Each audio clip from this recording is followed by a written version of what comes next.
Yeah, I don't ever remember feeling like this. But I'm out here in these YouTube streets. So I want you to get your fingers. I don't know what you're doing. I want you to right get now, your but mouse. I want you to check me out. And I want you to check me out. Get ready to do this. It's the relationship rehab. Like, share, and subscribe. We coming at you live. So come on, let's take a ride. Then subscribe to United Guns of America. Just click that link and listen up to what I'm telling you. It's the relationship rehab. Click that link right now. You know what I'm saying? It's your boy Brian Revan, and I just want y'all to subscribe to my channel. You know what I'm saying? I want you to let me know what you think. I'ma talk about some things, you can talk about some things, and we can do our thing.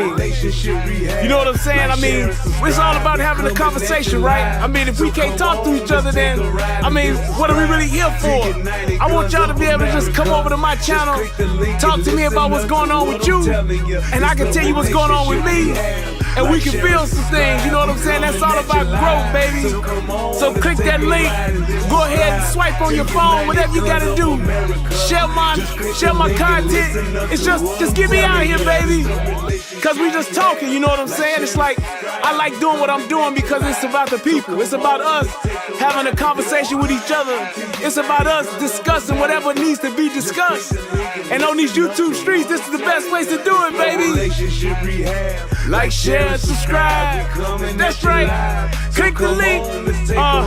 Click the link. Yeah. I just want to say thank you to everybody that's out here that's already subscribed. You know what I'm saying? Cause y'all ain't the first one, and y'all ain't the last one. So I just want to give a shout out to everybody that done click the link, that done click the share, and then subscribe to your boy. Cause we gon' blow this thing together, baby. Relationship rehabbing, United Guns of America. To the world blow up, baby. Yeah. Click the link, baby. Click the link, baby. Yeah. Hey, I just want to send a shout out to all y'all. I love y'all. That's why I do this. It's for the love of us, baby. I appreciate all of y'all. Ooh, we gon' do this thing. We gon' do this thing right here, baby. Hey, look, if you at a computer right now, just go ahead and click your link. What else you got to lose, baby? Tell me what you think. Hit the comment section. You can jump on the live panel. We do it all here. That's what it's all about. So come holler at your boy. I've been doing this for years, but I just got onto this YouTube thing. So hey, let's see what it do and where it can go. To United Guns of America. Just click the link and listen up to what I'm telling you. You wanna get high, you wanna get fired up. What you wanna do? You wanna get sex, you wanna get tied up. Get to a rodeo ride up. Baby girl, lift them thighs up. I think I'm about to rise up. Cause I'm about to rise up. Know what you wanna do? You wanna get high, you wanna get fired up. What you wanna do? You wanna get sex, you wanna get tied up. Get the rodeo ride up. Baby girl, lift them thighs up. I think I'm about to rise up. Cause I'm about to rise up. Now baby, holler at me, tell me what you're missing. I've been putting work in every position from the to the floor. Ooh, baby, that's my body calling your name. And baby, that's your body doing the same. So act right, gon' show me, back it up, put it on me. Act right, gon' show me, back it up, now put it on me. Know what you wanna do? You wanna get high, you wanna get fired up. What you wanna do? You wanna get sex, you wanna get tied up. Hit your rodeo ride up, baby girl, lift them thighs up. I think I'm about to rise up, cause I'm about to rise up. Hey, what you wanna do? You wanna get high, you wanna get fired up. What you wanna do? You wanna get sex, you wanna get tied up. Let's go. I'm getting my shit together, y'all. Give me 1 second. Your body. Show me how you use it. You can pop some champagne and listen to some music. And once we get our clothes off, wrap your legs around my shoulders. Told you, baby, I'ma work you over. So what you wanna do? Hey, so what you wanna do? Come on now. I can make it do. Yeah, that Jamie Foxx, baby. Shout out to my man making it back on his feet. Dang on you. Hey, I'ma make it sing for you. Hey, so come on, baby, get those rodeo right up. Baby girl, lift them thighs up. I think I'm about to rise up, cause I'm about to wise up. Do what it do tonight. I'm gonna make it do what it do. Whoa, whoa, whoa, whoa. Come on, baby. Come on, baby. Do, whoa, whoa, whoa, whoa, yeah. I'm gonna make it. I'm gonna make it. Do what it do. Whoa. Do what it do. Whoa. Yeah, yeah, yeah. I want you to do. I want you to do. I want you to do what it do. Boy, let me stop. Come on, Jamie Foxx now. What's going on, y'all? Your boy is back. Yes, I'm back. I missed y'all too. I had motherfuckers putting in the chat like, nigga, where you been? Shit. Well, I tell you where I've been. I've been sick and I've been tired. I've been sick and tired of niggas, but I was really sick and tired of my body. These past few days. So these past few days, I've been sick and tired of my body. But, you know, I've been sick and tired of niggas since like 2015. I'm just saying. But I was sick and tired of my body. So I'm back. I'm still getting through the tail end of this little bug I got. But I feel good. I missed y'all. And I'm glad that I can be here with y'all on tonight.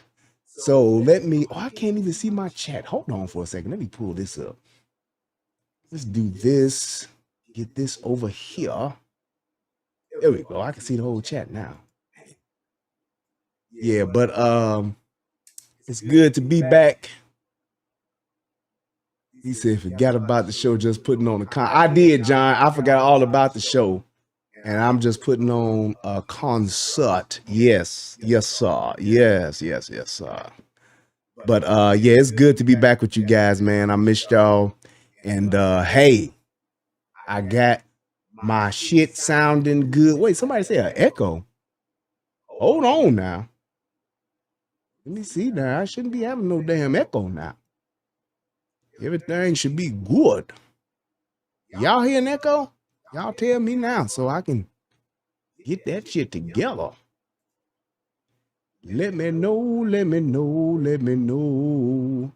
Oh, echo is gone now. Okay. All right. He said there's a slight echo. Let me do that. See if that helps it. Is that better? Yes. Yes, yes, yes. Oh, wait, let me check my shit right here. And shout out to my motherfucking brother, Eric. My brother Easy E, who got your boy all set up with the new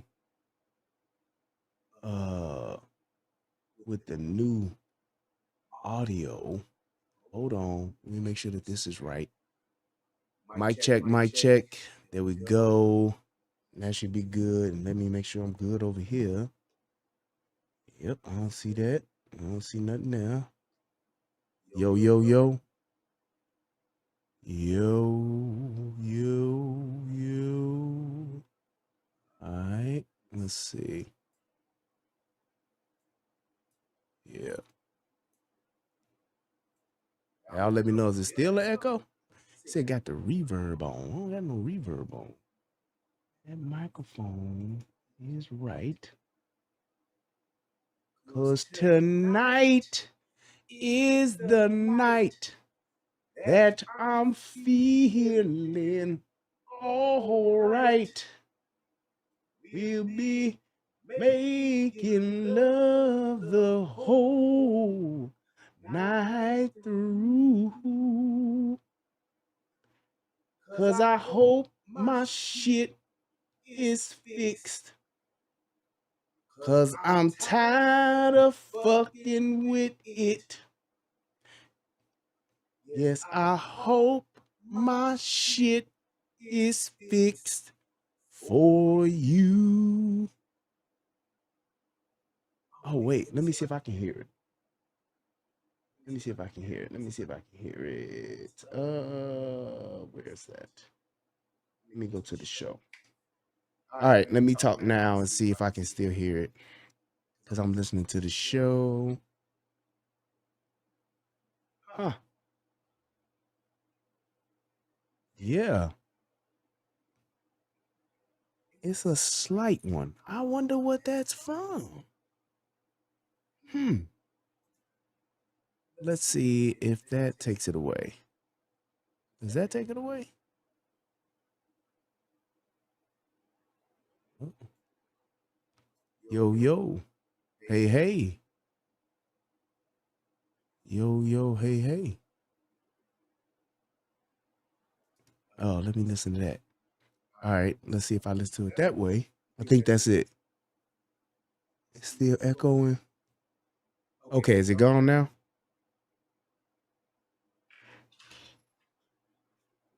It's still echoing. Damn it, man.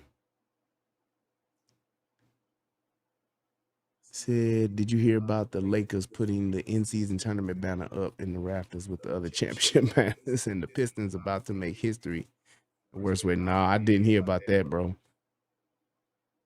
But is it still doing that echo? Oh, wait. I think I can kind of hear it now. Let me see. Oh, wait. Hold it. Let's see if this is it. Yo, is that still doing it? All right. Okay, now I don't hear it. Okay, it should be gone on y'all end now too. Let's see. Yup. Let's see. Should it be gone? It should be gone now. Yeah. Oh shit, I gotta go through my mic, but hold on, wait. There we go. Turn that shit off. I can't listen to it through there. Okay. All right, hold on. It should go away in a second on y'all end. I had it coming through my phone. Now it should be gone now. Now. Easy. See, I was over in the Rumble talking. Let me see if this is better now. Let's blow that up so I can see the chat. All right. I see easy. I didn't pull up the Rumble chat just yet. It's on the other page. There we go. It was an echo. And hear yourself on the wavelength. If on the wavelength is off. Oh, wait. Let me check that. See, my boy know what's going on. Hear myself on wavelength. It should be off. Okay. He said, and check the wavelength channels and look at what's lighting up when you talk. Yeah, now, right now when I'm talking, the only thing that's lighting up is the wavelength, the first joint. Okay. All right, it's to be on Rumble more. All right. Let's see. I'm good now. That's what I thought. Okay, I had to turn the thing down on the wavelength. All right, we good. Okay, so let's get into the show.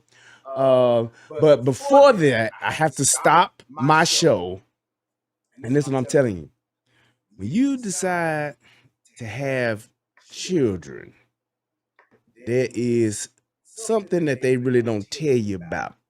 And that is these motherfuckers is always in your business.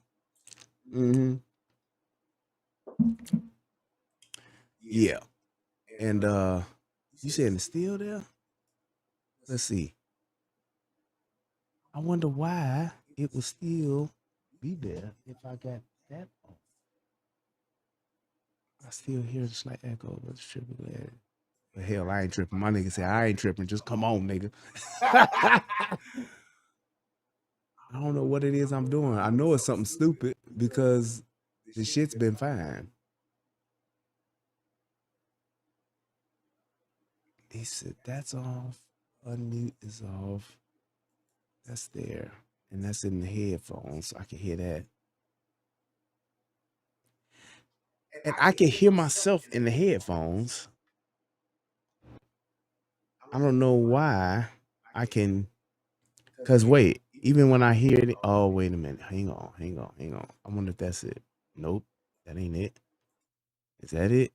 Nope. Yo. I don't know. Check the wavelength channels. I did that, bro. And I hear it now too. Why would I be hearing two of me? Because that's got to be what it is. It's something else that is making this sound. Oh, I know what it is. Hold on. That's off and that's off. It's got to be one of these channels that's on. Nope, that one's off. Let's go to this one. Let's see. All right, that's off. And let's see if this one is off. Nope, all of those are off.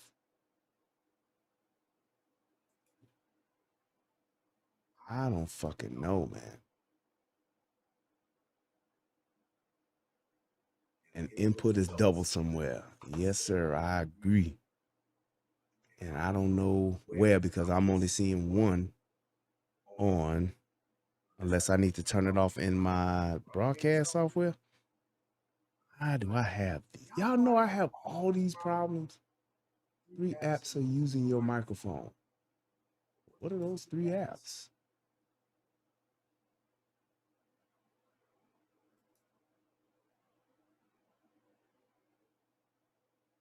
I don't see that.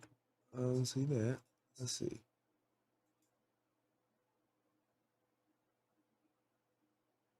What's the wavelength?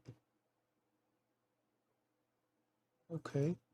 And then if I go here, default microphone. Oh, wait a minute. Hold up. Let's see if that does it. Nope, it's still doing it. I don't know why the hell it's doing that. Because, oh, wait a minute. Hold on. It should be using one input, and that's why he's telling me. But that one input should be this one. So why? Yo, is that it? I think that's it. Nope, I can still hear the shit. And even when I go into devices, what is my default microphone set to? Let's see. Yeah, this shit is gonna bother me now. I'm sorry, y'all. But god damn it. System sound, default microphone should be I don't know which one to pick. If it should be the virtual or if it should be the FX. Okay, easy. There you go. He just told me. Yup. All right, make sure the wavelength hear yourself is muted as well. All right, let's see. Yep, that's done. That's done. And then he's saying it should be this one. So we're going to select that. And then apply. Okay. And now that's set. That's set there. So do I need them both going? If it's set as the default. Yes, no, maybe so.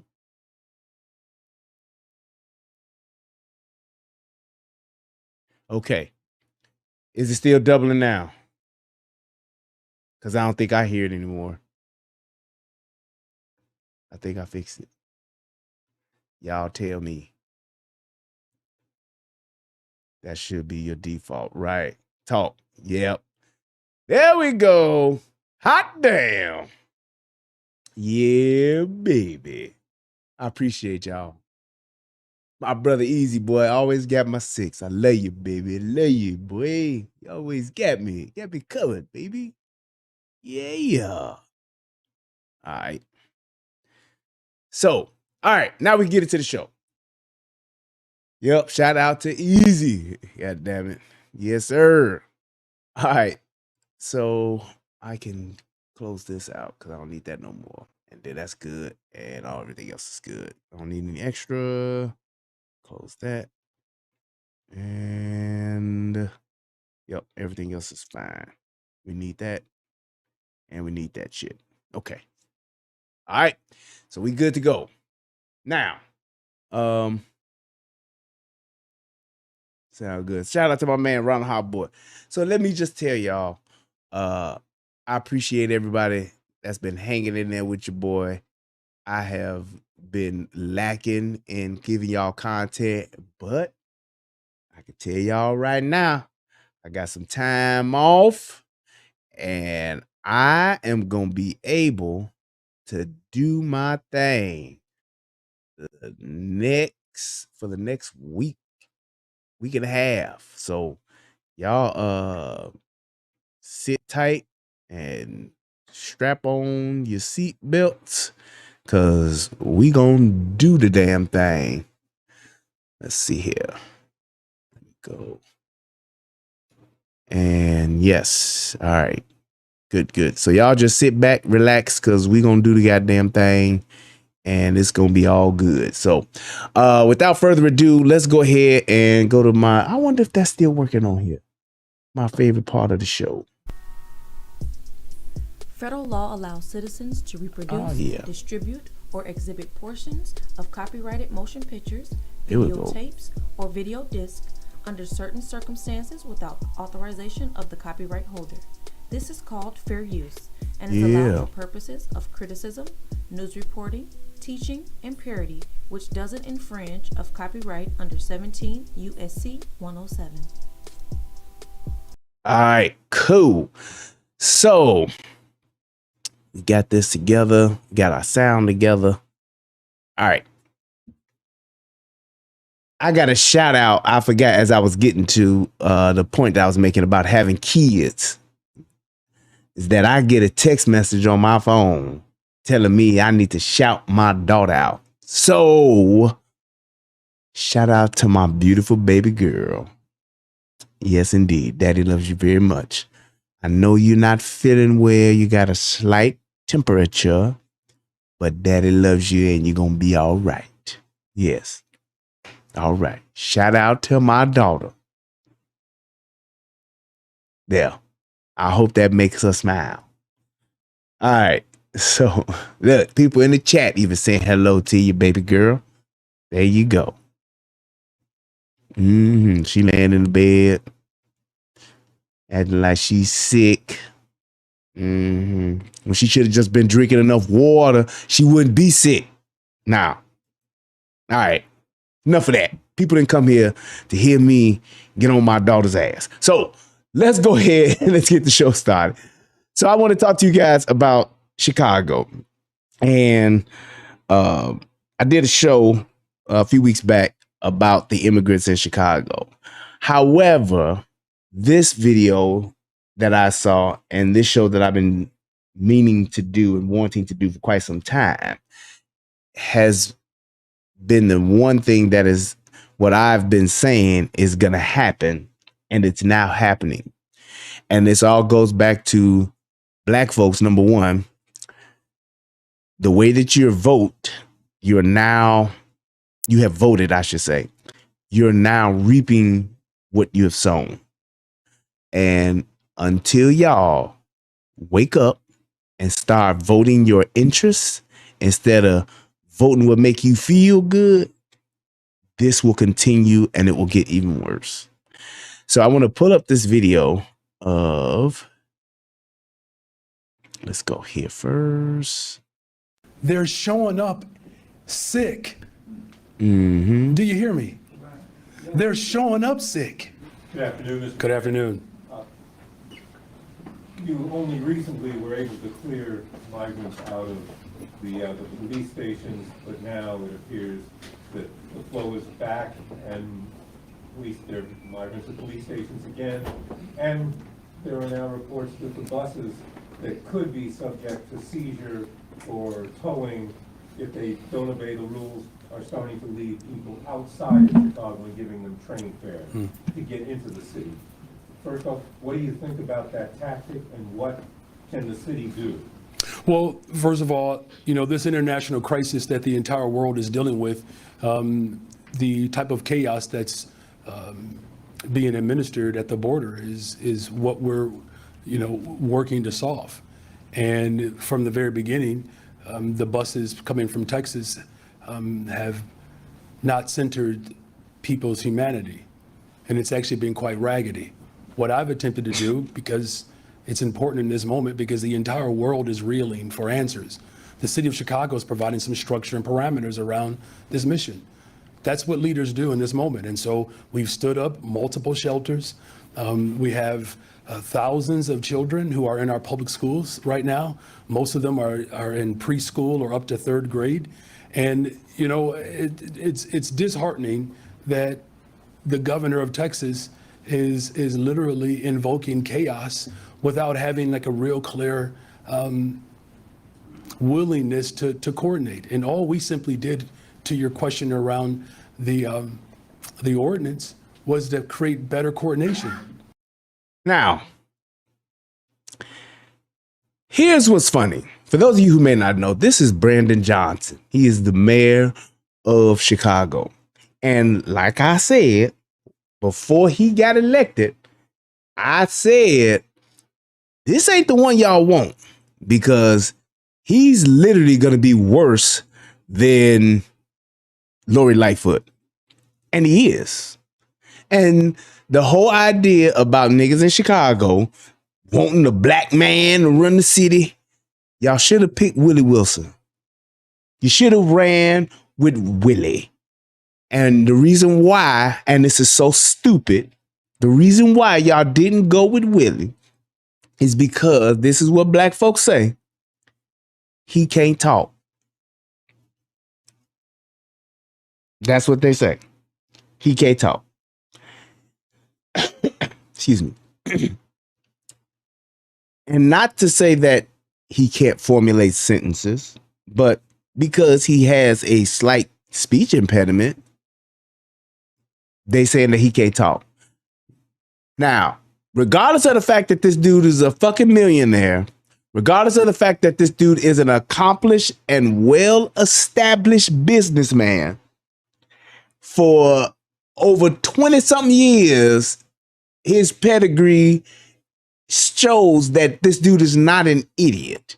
All right. But because he don't make black folks feel good, they didn't vote for him. And this is who they got. They got this guy who don't know shit about running a city, don't know shit about running a business. All he got in his background is he was the union, the head of the teachers union. And here's my point to that. What the fuck does the head of a teachers union got to do with running a fucking city? What is Chicago? Third, fourth largest city in the fucking country? What type of pedigree does this dude have to where y'all want this motherfucker to run the city? I'll wait for that. I'll wait. Somebody can tell me. I'll wait. Somebody, y'all put it in the chat and tell me why this dude is qualified to run the city of Chicago.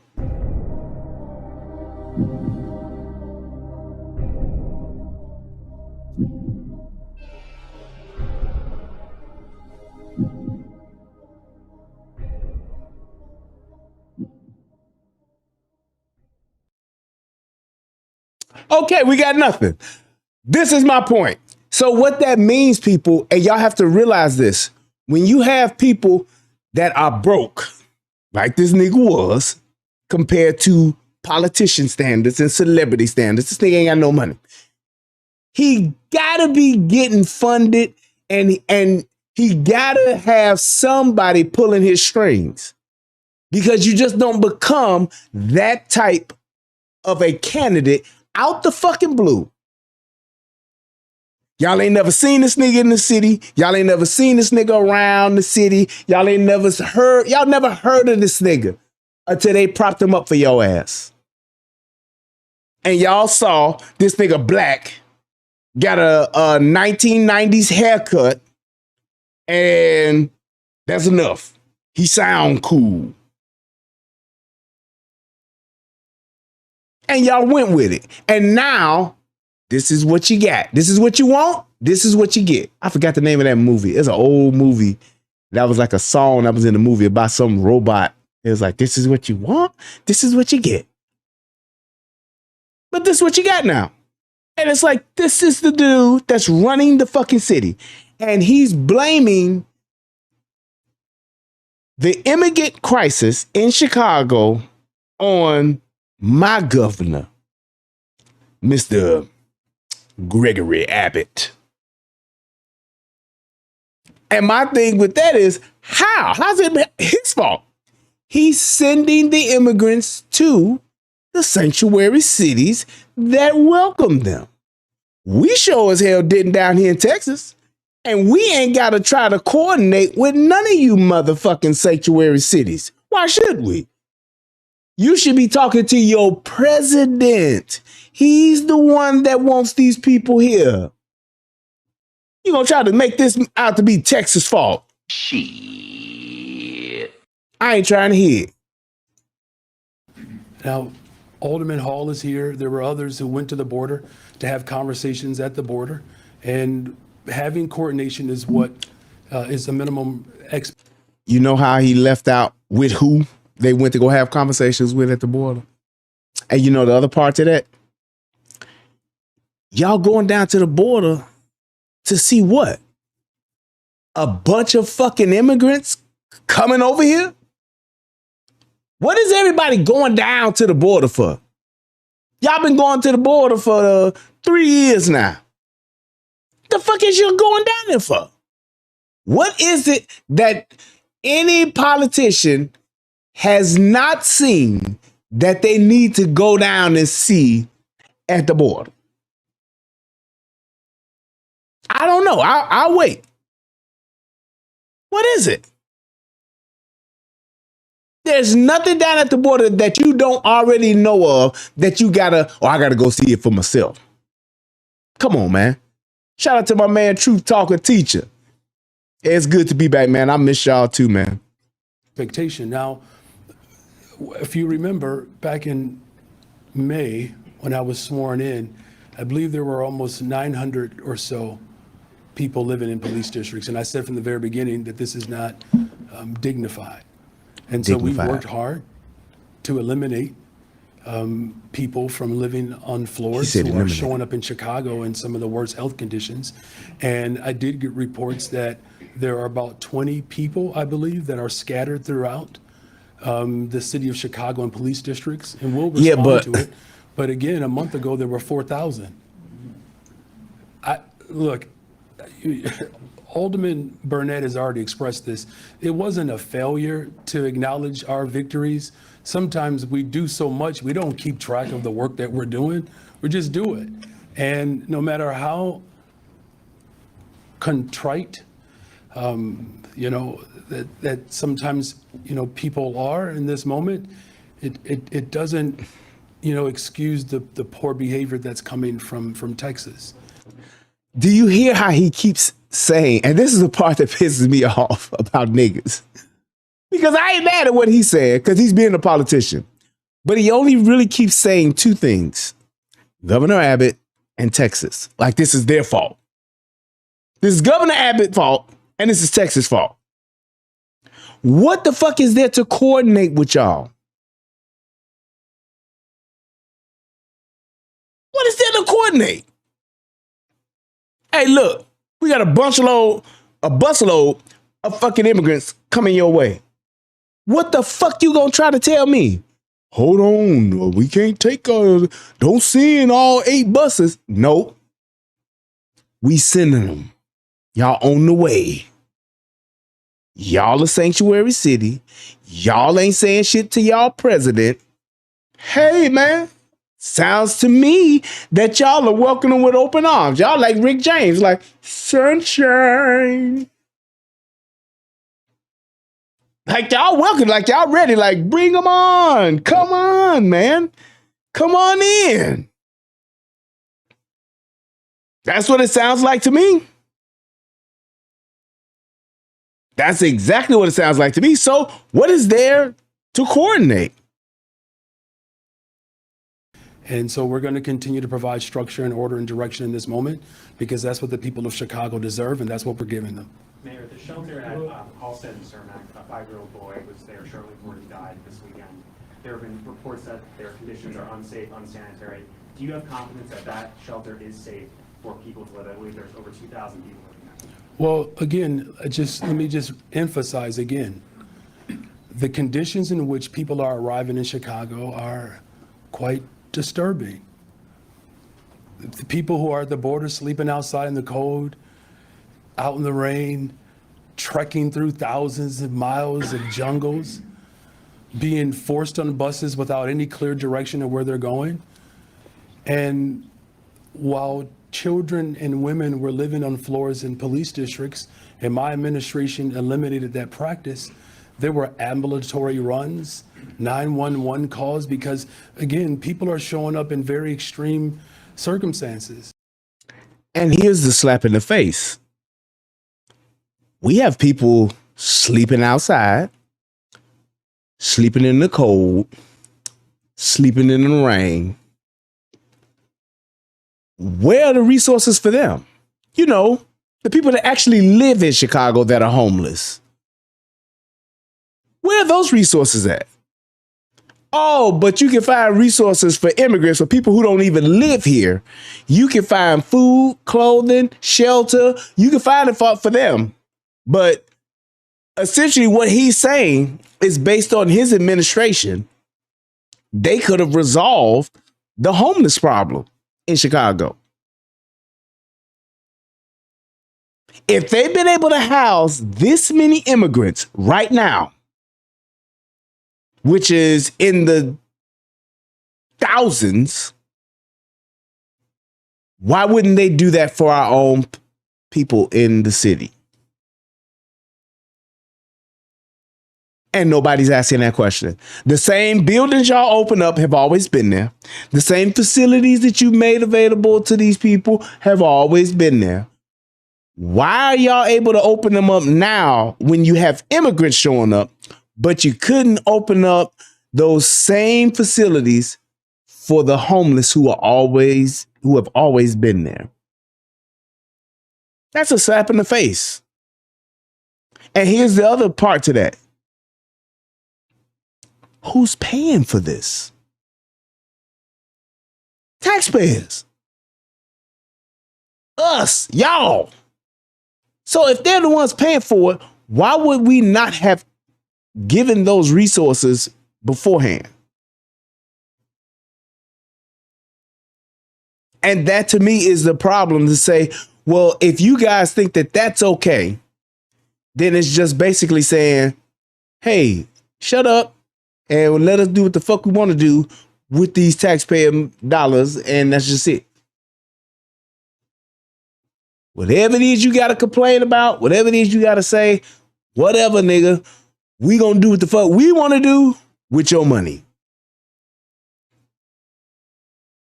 No accountability, none whatsoever. No saying, hey, checks and balances to show this is what we're spending, this is what we have spent, this is what we're gonna spend, projected in the future. None of that. They just said we do what we want to do with your money. Very, very unhealthy. And so what I'm confident is that all of our levels of government are coming together to provide support for these individuals who are seeking asylum.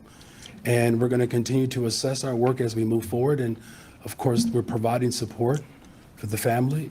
And we are obviously deeply sorry and hurt by this loss. And it's not lost on any of us here that the conditions in which people are showing up in Chicago, they're worse. The last reporter just indicated, they're just dropping all people anywhere. Do you understand how raggedy and how evil that is? He said how raggedy and how evil that is. I don't know, but do you know how raggedy and evil it is to have the kids of the city of Chicago that actually live there and that are citizens of the United States that live there and that are on the streets that are dying every day? Do you know how raggedy that is? And y'all ain't doing shit about it?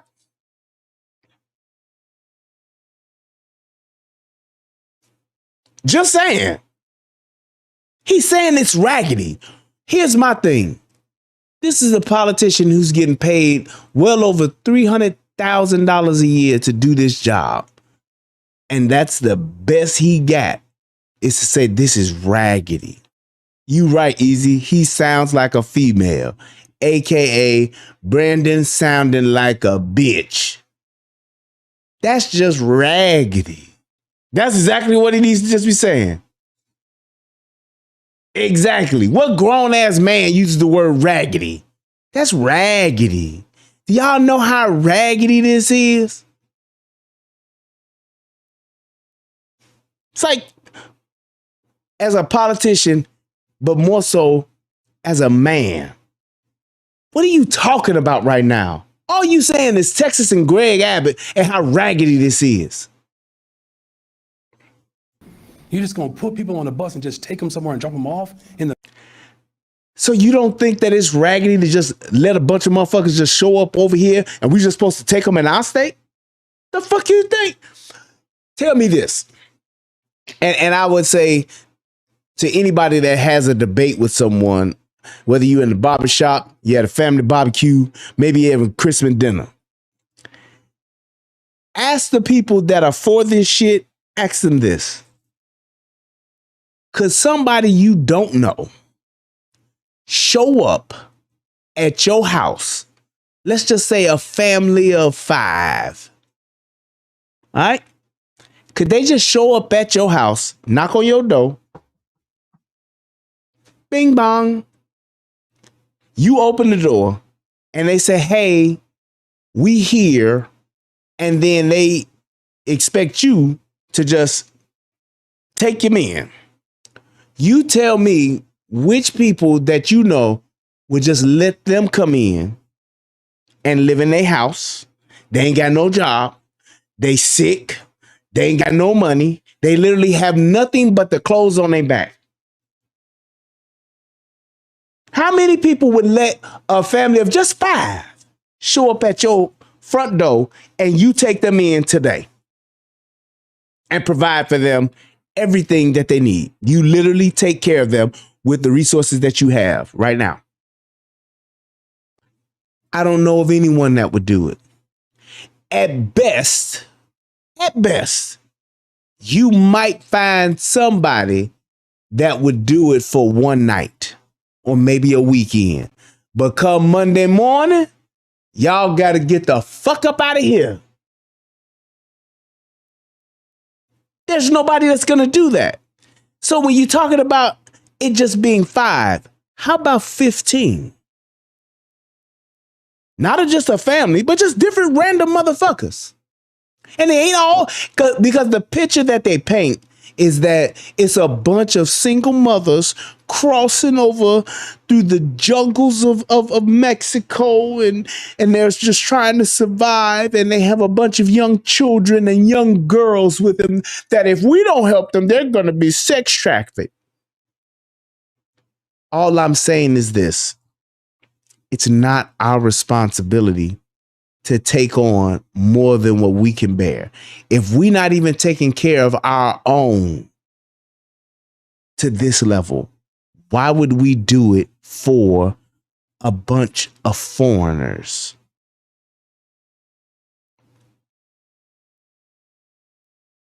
Just saying. Why would we do it for a bunch of foreigners? Why would I take care of someone else's kids when I'm not even able to take care of mine?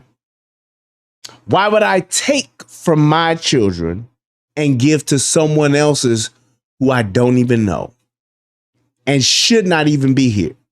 And here's the thing. This is a conversation I had with my mama.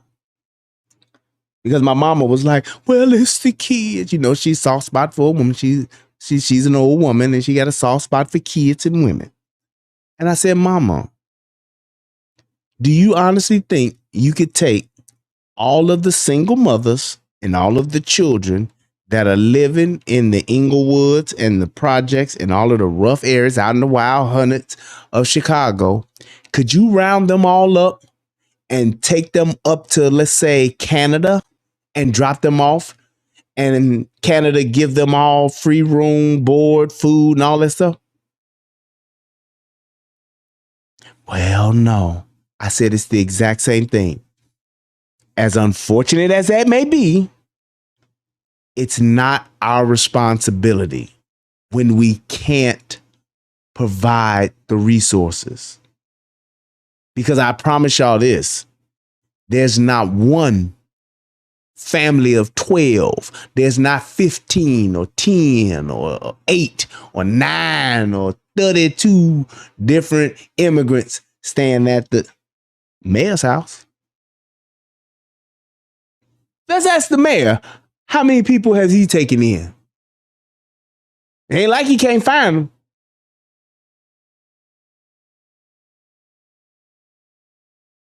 It ain't like he can't find them. How many are at his house? How many are at City Hall? How many are in his office? Have y'all seen the mayor's office in City of Chicago? Beautiful office. Nice, big, spacious. How come he don't have immigrants in the conference rooms? Because just like when they took those immigrants to Martha's Vineyard, they don't want to deal with them. And they want y'all to deal with them. They want y'all to suffer the consequences of getting in the bad elements that have gotten over here. The MS-13s, the cartel folks, the gang bangers. Y'all dealing with it, not him. He got armed security detail. Ain't nobody fucking with him. In the middle of the night, and then you want to hold us accountable for something that's happened down at the border? It's sickening. And so, but just know that our work is not done. But let's be very clear. You know where this is promulgating from, right? You do know that, right? That you have a governor in Texas that can care less about those families. Absolutely. Hell yeah, I can care less. Why should I? This is your president's doing. And it's like the fact that he's saying this and people aren't even realizing, like, hey, wait a minute. Something really is burning. So you just putting this shit on Abbott. So Texas is just supposed to take in everybody. That's what we're supposed to do. We're just supposed to take in everybody, take care of everybody. Yeah, okay. Don't wait on it. I don't want a bunch of fucking immigrants living in our police station. I don't want them laying out in our parks where I can't take my children out. I got a park right across the street from my house. I don't want to take my kids outside and it's a fucking tent city of a bunch of fucking people who don't even live here living there. Even if they are making some great hot tamales and tacos, I don't want that in my park.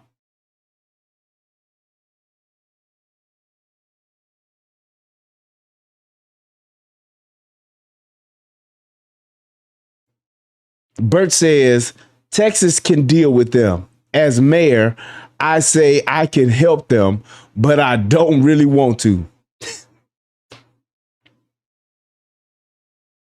Exactly, Trucker C. They didn't forget all about Lori Lightfoot. Old Thriller. Old Thriller is sitting back. Beetlejuice sitting back. Like, told y'all. Like, I bet y'all miss me now.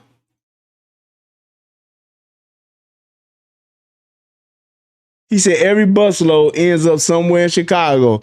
That's why we say no.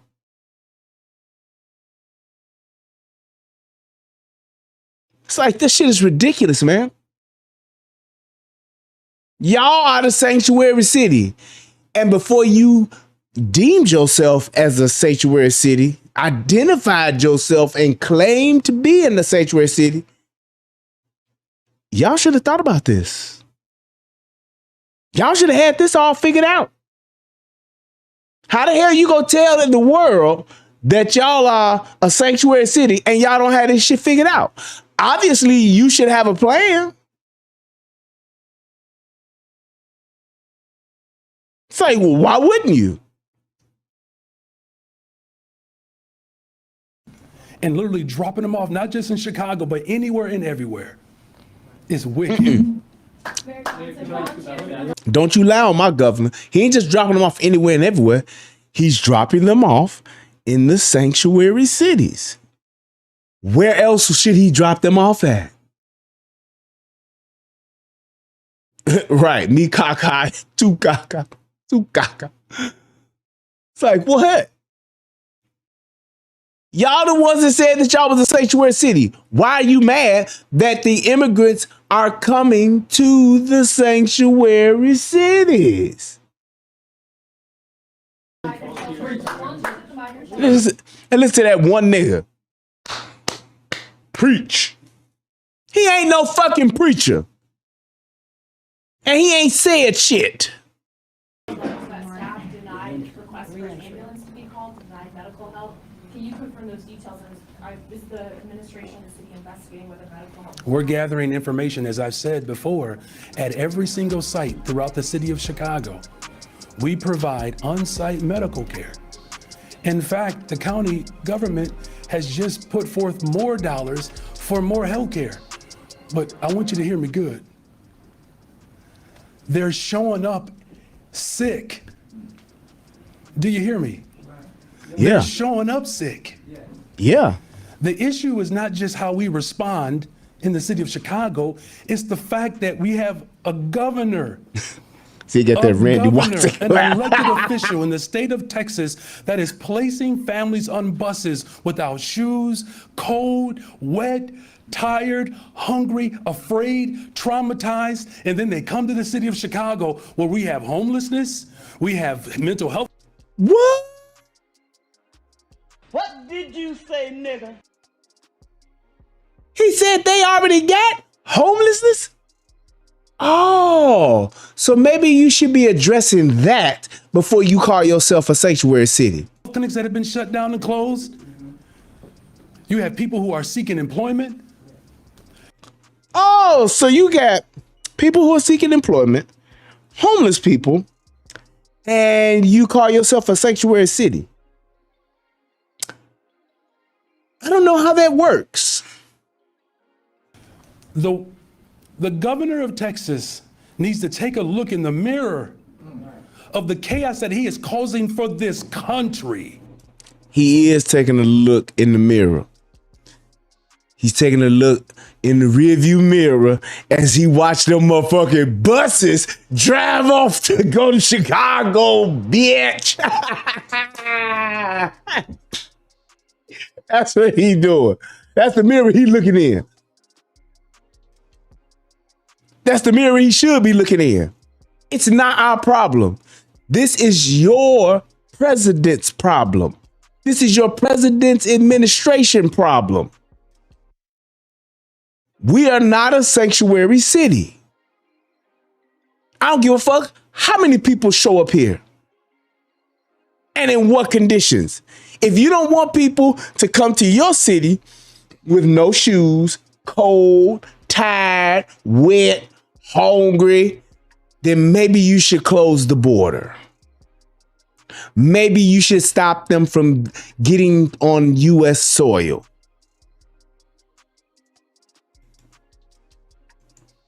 Just saying. This is not just a Chicago dynamic. He is attacking our country. The sensibility and the civility of our country, he is undermining that. What did you say, nigga? He said he is attacking our country. How, Sway? How is he attacking our country?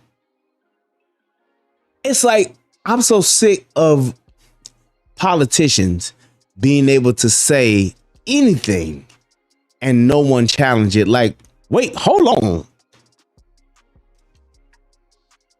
This is ridiculous.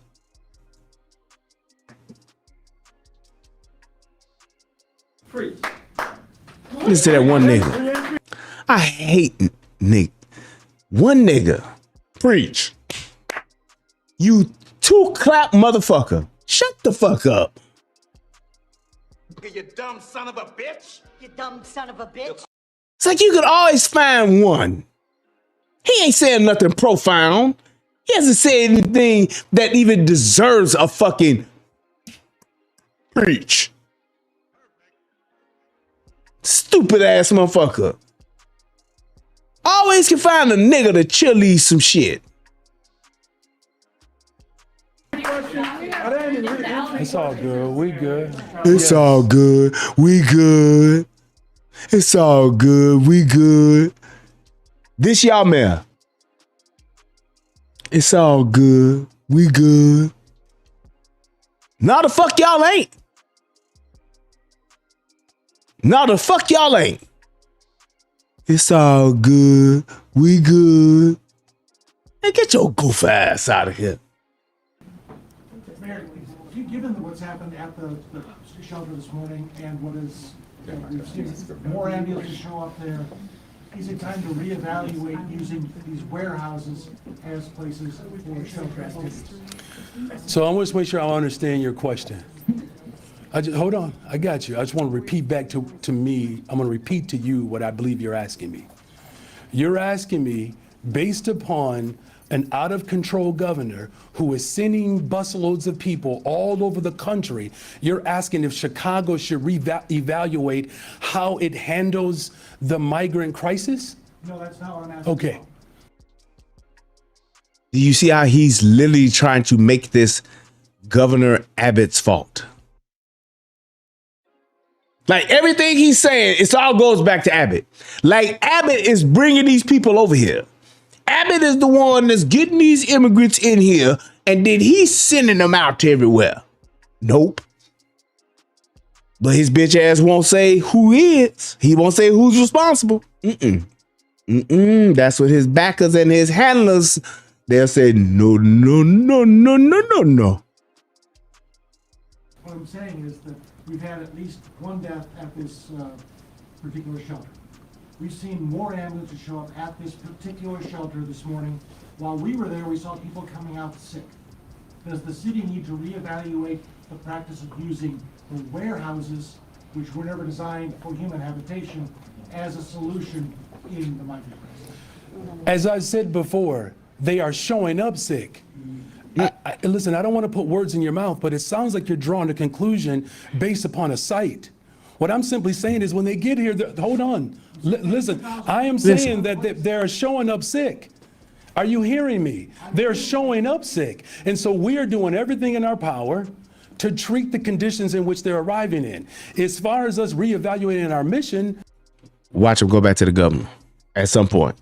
Look, an international crisis of global population shift based upon policies that have been promulgated for the last 20 years that have caused not just the sanctions, but have caused displacement for the entire globe. Which they're arriving in. As far as us reevaluating our mission, look, an international crisis of global population shift. This is not an international crisis of global population shift. Do you hear this bullshit? There have been people trying to come to America for decades. When the border's secure, it's still people trying to come over, but we have it under control. When you actually write legislation that allows you to it prohibits you from catch and release This is what you get. He's trying to make this is an international, global, mass population shift. Boy, get your goofy ass out of here. Based upon policies that have been promulgated for the last 20 years that have caused the nighttime, This has been propagated since 2003, then. That's what he's saying. Huh? That's what he's saying. This has been going on since 2003. Right. We ain't had this problem in 2018. Didn't have this problem in 2019. Didn't have these problems in 2020. Until motherfucking your boy got in. Bert says, but Chicago will vote these people in again. Why? Because he black. And because my mama black. And because my daddy black. And because he say stuff that's been stuff black folks want to hear for years. He make black people feel good. So we gonna vote for him. just the sanctions, but have caused displacement for the entire globe. I just want us to understand in the city of Chicago, we are not alone in this crisis. There are hundreds of thousands of people being displaced from the continent of Africa. So basically, he's made this an international issue that is Greg Abbott's fault. International issue, but it's because of Greg Abbott that Chicago's having this problem. Okay. He said he's a word salad specialist like Kamala. Lay on her back a long time, Harris. This makes no sense.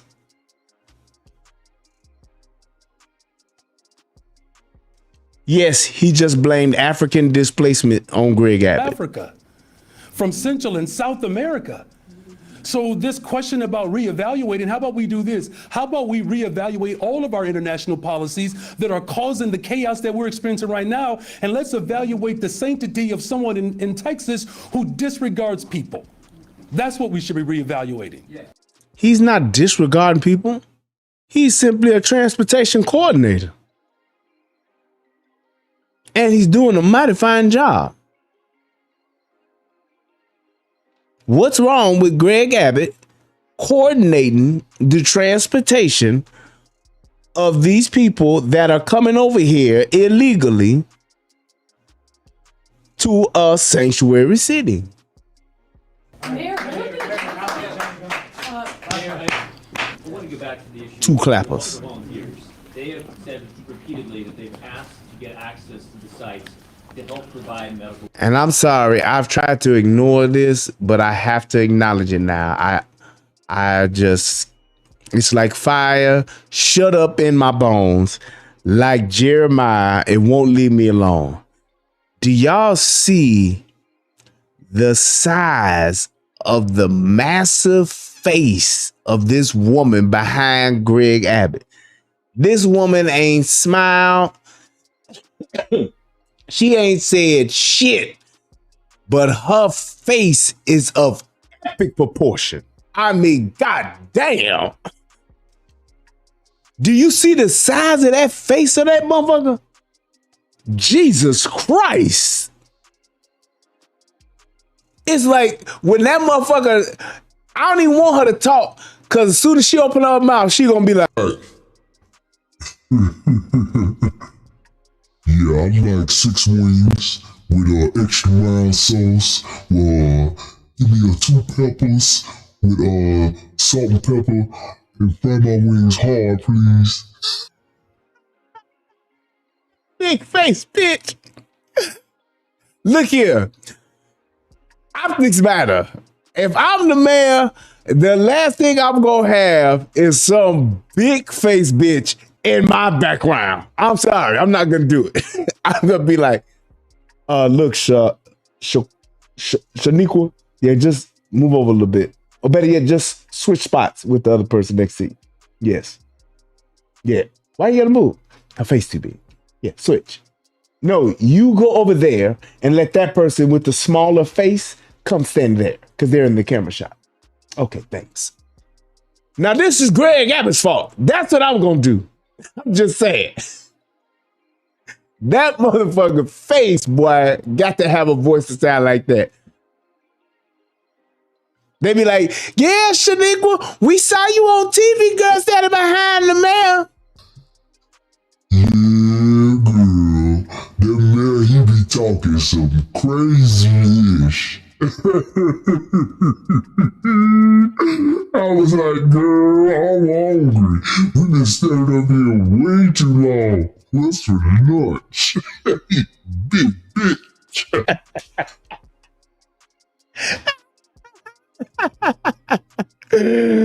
That's the kind of voice you gotta have with a face like that. God damn. Care, and that they've been denied that repeatedly by the city. As Charlie pointed Look at her. You see her just roll her eyes? She like, Oh my God, I'm so hungry. Ooh. I hope we go to home with a hoagie after this. Or maybe Harold's. Oh, I don't care. I just want to eat. I need to eat, baby. Feed me, Seymour. electronics today after this 5-year-old child had died. oh my God. What up, Mo? So there are volunteers that want to provide medical assistance? That's right, and they're saying that they've Are these, hold on Look a at second. her. Are these She back there mad than a motherfucker now. Big Mo said she looked like Smokey Mama. Like, make it enough. Make it enough. She's sitting there like, Oh my God, will they stop asking questions? I need to eat. God damn. these medically trained volunteers? Yes. Okay, I'm not aware of any medical volunteers that want to go into sites to provide medical care. I'm not aware of that. you ain't aware of shit. So hold on. I just want to make sure I'm clear, though. You're saying that there are medically trained volunteers who want to provide medical support inside of shelters. Right. All right, so the rest of that shit is just semantics, but that's pretty much what they talking about. He said we should have never set this shit up for you. And nigga, I'm on this shit. But look, I want to go into this other video, which is a town hall meeting. Go through this very quickly. That's being held by the challenges that none other than Representative Jonathan Jackson. Hold on. And I've met the acquaintance of Mr. Jackson several times. Somewhat familiar with the brother. And I'm just saying this. There's a real hidden agenda that's going on here. And this is like the main crux of the video and the breakdown of what I want you all to see, because this is the real problem with all this shit going on. This is the real problem right here. And there's actually a man that's going to speak up and he's going to acknowledge it. And when I saw it, I was so proud of this brother, but we're going to get into this one. Easy, easy. These motherfuckers is mad. So here we go. Mm-hmm. Look at your neighbor and say, neighbor. Nigga, I'm using them church tactics. It's going to work out. It's going to work out. What's happening in Chicago right now in the migrant crisis? We're looking at warehouses being used, police stations, schools, libraries, all of these different places. I want to give you a little bit of a background on how do we get to this point and where the federal government is and what's happening in Chicago. So this will be a deep dive. I'm not a flyby, and I can sit here and talk with you all night long. So this is what you got me here for, so I'm available. I'm not running. Hey, Jonathan, we also got you here for that forehead, boy. That shit got like an extra 6 inches added on to that motherfucker. Do y'all see it from here? Just think of how it is up close. When you can see that motherfucker extra forehead piece from back here. That's like 7, 8 rows back. And you see that motherfucking headline ain't starting until he get to his ear. God damn. Headline still loading. That shit is ridiculous. Okay. Where are the migrants coming from in this wave? The migrants in large part are coming from Venezuela. What's happened in Venezuela? The United States, after the President Hugo Chavez came to power almost 15 years ago, he has since has died. He was a socialist and was doing a lot of economic reforms. There was a backlash against his government. Which is yet another reason why socialism doesn't work. So, yeah. The United States. So we started doing an embargo, blocking his oil sales. Then from there, we started the sanctions under the Trump administration. So what's happened in the last 15 years in Venezuela is they've had the equivalent of 3 Great Depressions. So this is one of the wealthiest countries on earth if they could sell their oil. But they've had the equivalent of 3 Great Depressions. So now over 7 million people have had to leave their country. Many of the people that you're seeing in these shelters and police stations and so forth had a house, had an apartment, had a place to stay. But because we've taken them out of the foreign exchange process, the United States government, you cannot use a U.S. credit card in Venezuela. They cannot sell their oil to the United States. They have suffered 3 Great Depressions. And that's our problem. How? And this is the thing. What that administration did in Venezuela, aside from disarming all their citizens, maybe they could have fought back. But when you don't have no guns, you can't do shit. Y'all remember that video I did a few years back where Venezuelan military shot them motherfucking citizens that was protesting? Them citizens went down there to protest to the government about how they was being treated and the fact they was literally starving to death. And you know what they did? They had them soldiers turn their guns on their own people. Because we're the only country in the region and in the world that has a problem with Venezuela, they want to leave. And in turn, the bordering countries end up welcoming them and transporting them to the next city, all the way to the Mexican border. So from Caracas, Venezuela to Chicago, Illinois is 2,499 miles. And it's also 2,944 centimeters of forehead being displayed right now on this nigga's face. God damn. God damn. Look at that forehead, Jonathan. Jonathan, you need to cover that shit up, man. I don't know if you want to go with a hairpiece or you ain't got to do that. You ain't got to do that. You ain't got to do no hairpiece. But you need to be the most stylish baseball cap wearing, Dob hat brims wearing. You need to keep a hat on your head, motherfucker. I'm talking like 24/7.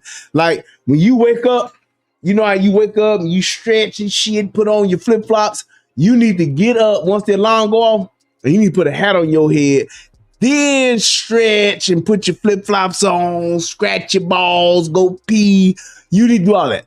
First things first, put on a hat, nigga.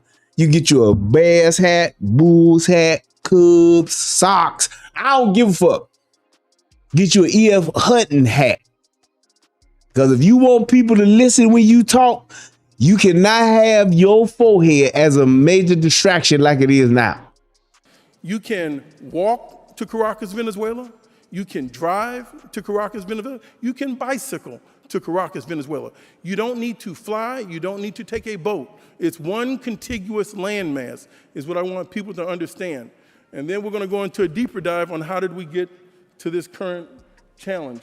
The migrant crisis timeline starts when Hugo Chavez is elected.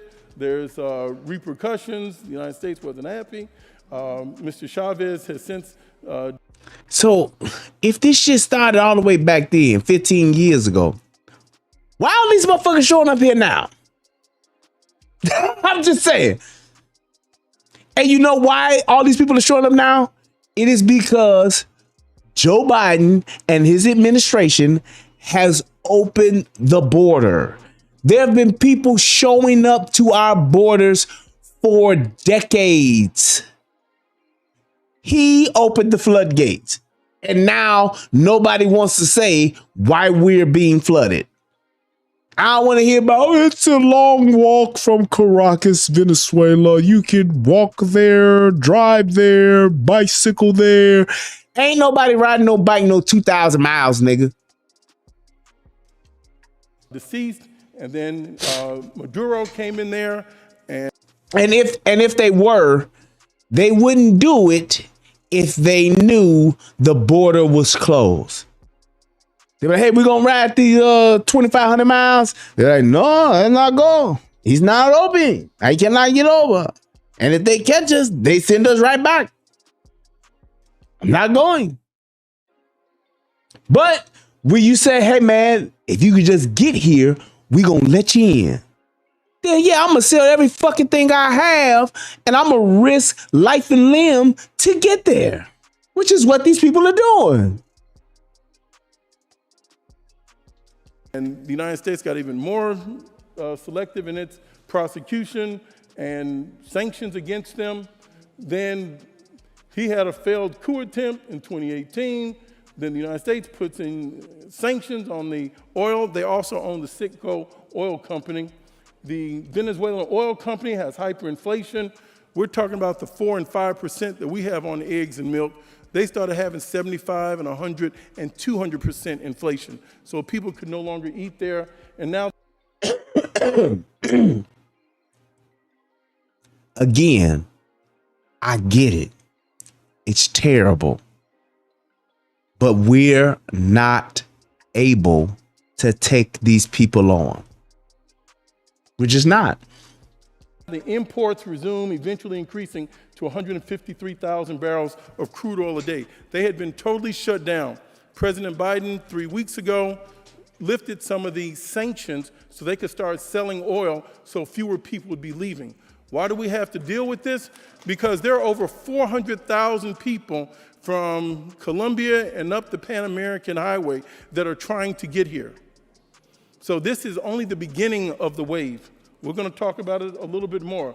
In Venezuela, highly dependent on fossil fuel, the sanctions have contributed to their economic hardship, and their inflation rate has been hovering Send around it to me, 300%. Truckasy. That is why people have had to leave the country to come here. The impact on the city of Chicago and our region specifically. You see that? Increase in social unrest. That means crime, motherfuckers. That's what that means. Disruption of public services. That means we overran and flooded with too many Mexicans or whoever. Uncertainty as to next steps. That means y'all motherfuckers didn't plan for y'all to be a sanctuary city, but yet still you calling yourself a sanctuary city. Has created more social unrest. There's been a disruption of public services. I, like many of you, have gone into a police station, and it is simply awful that this reduces the amount of time from which the police can leave and get to our houses when we're experiencing crime. This is why we all have to deal with this here. The last part is the uncertainty of the next steps. I was with Mayor Johnson this past week in Washington, D.C. He asked the president's chief of staff for $5 billion in additional funding so that we can offset this, not just for Chicago, but the 6 urban markets that Governor Greg Abbott is sending migrants. Ooh, that's a great statement there, John. So John Costello said, if these sanctions were in place 15 years ago, A, why are you blaming Trump? And B, why they coming now and not 15, 10, or 5 years ago? Great point.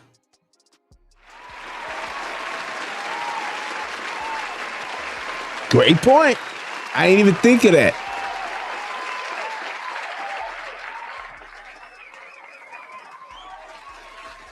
Gotta give you your props on that one, Doc. But let's do this. Who was the president 15 years ago? let's go back. We're gonna go back into time. So 15 years ago, that would be what? Let me get my calculator out so I can make sure my math is right. So 2023 minus 15. That would be Bush Jr. Okay, so that's not Trump. All right. So after Bush, you had Obama for 8 years.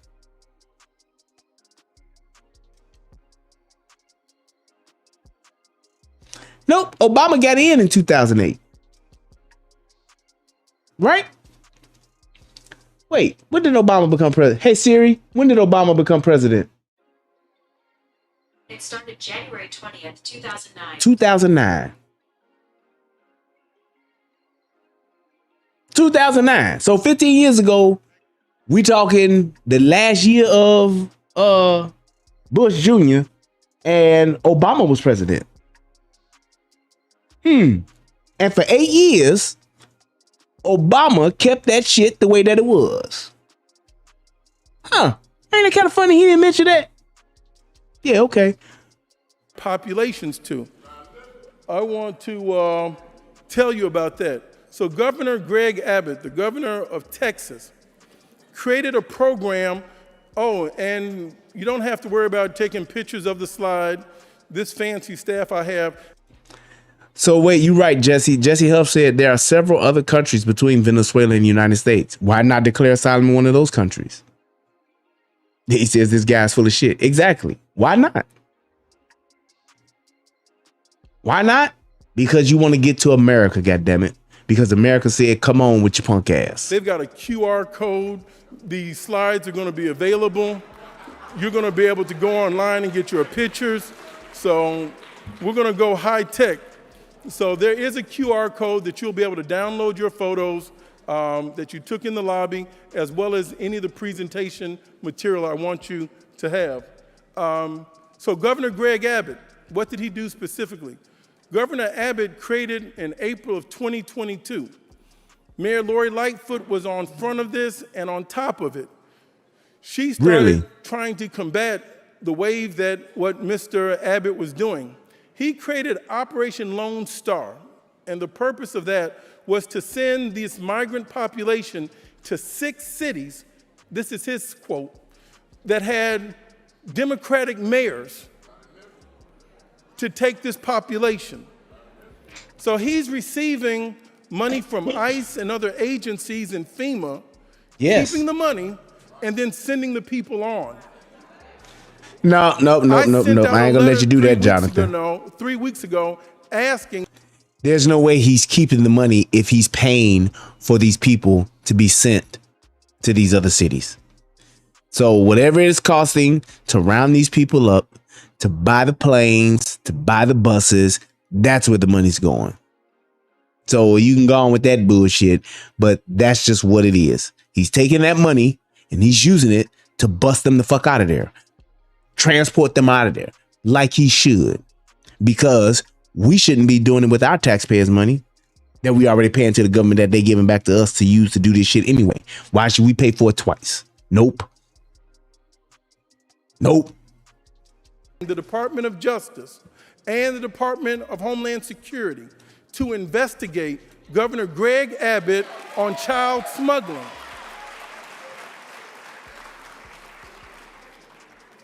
So we first have to protect children. There are some seedy elements that are now coming around these police stations.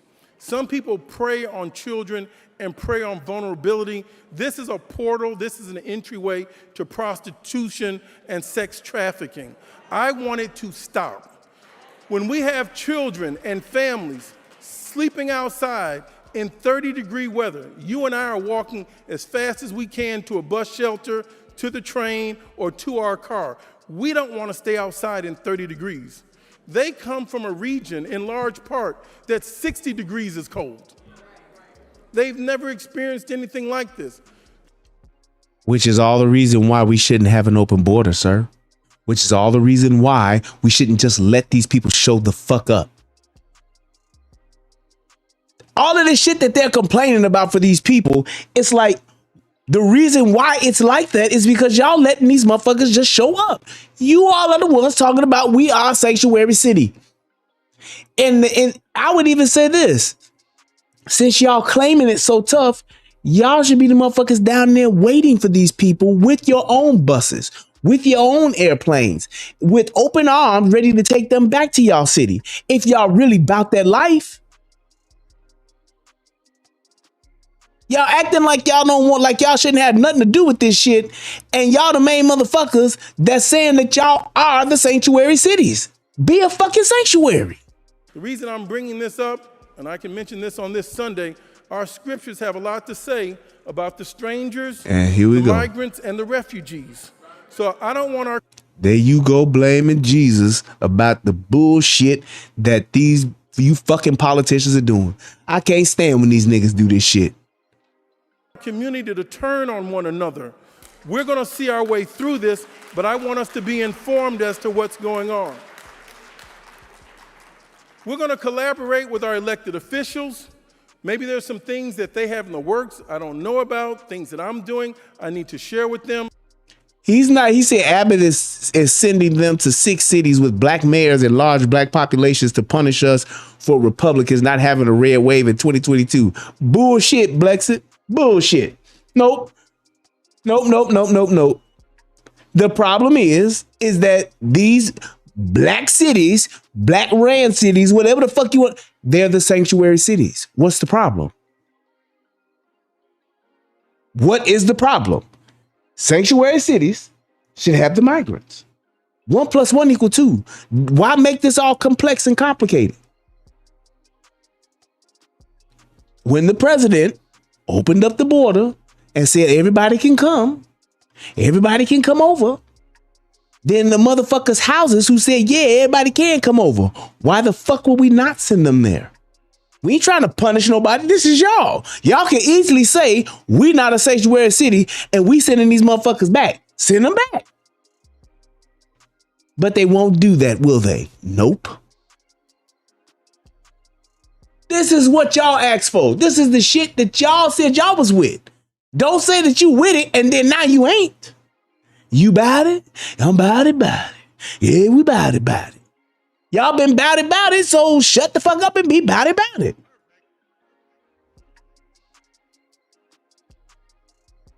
He said they're in sanctuary states and Chicago isn't the only sanctuary city in Illinois, which is a sanctuary state. It all should work out, brother. The sanctuary city should be able to send these people to the other sanctuary cities. Chicago is the main hub for the state. We shouldn't try to find the other cities within the city, with the other cities within the state and send them there. Nope, we're going to send them to the main joint and let the main thing do the main shit. Same thing with New York. Right, we're not going to try to find all of the smaller cities within the New York state. No. Send them to New York City, Manhattan, drop them off. There it is. Y'all want them to go to the other smaller cities? Y'all disperse them there. You all are the sanctuary city. You're the sanctuary state. You're the largest city in the state. You're the largest, one of the largest cities in the fucking country. You're a major hub in our entire country, dude. What is it, second or third largest airport in the fucking country? Hey, man. It's more flights coming in and out of Chicago than it is coming in and out of Streator, Illinois. Peoria. Cairo. They ain't even got no airports. We ain't trying to find them motherfuckers. Send their ass to Chicago. So we can have united force in front so we can share with you. I've asked all these elected officials to come out. I want to thank the ones that were available today. Others were available, but others were not available, but they sent representatives. Any other representative of an aldermanic office or state rep office I have not acknowledged, will you please stand? I don't want to, I know there were some chiefs of staffs. What office? Why is this even important? Why is this even important? This is not Operation Push, Jonathan. And this is not, I have to acknowledge the preachers that are in the house. Come on with the presentation, man. Ronnie Mosley, thank Alderman Mosley. Yep, so Ronnie Mosley's office. Alderman Yancey, thank him. Alderman Lamont Robinson had sent a representative, so thank you all. I want you to know where the resources are. We're going to collaborate with elected officials. I've got a few action items that I would like to see them do, but let's go on into this. He said, Blessed said, that's crazy how white Republicans used to tell us how illegal invasions hurts blacks. True. While flooding where we live with in mass with illegal invaders. This is what I don't understand about black folks. How and why would you not blame this on the politicians who happen to be black who have okayed this shit? How is this white Republicans' fault at all when it's black Democrats that have been the ones to champion this? How is that even something to even bring up? How is that not crazy?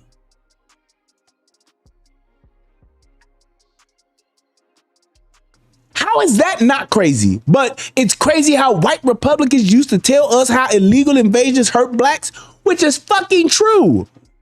While flooding where we live in mass with illegal invaders. It's the black politicians that have said, send them here.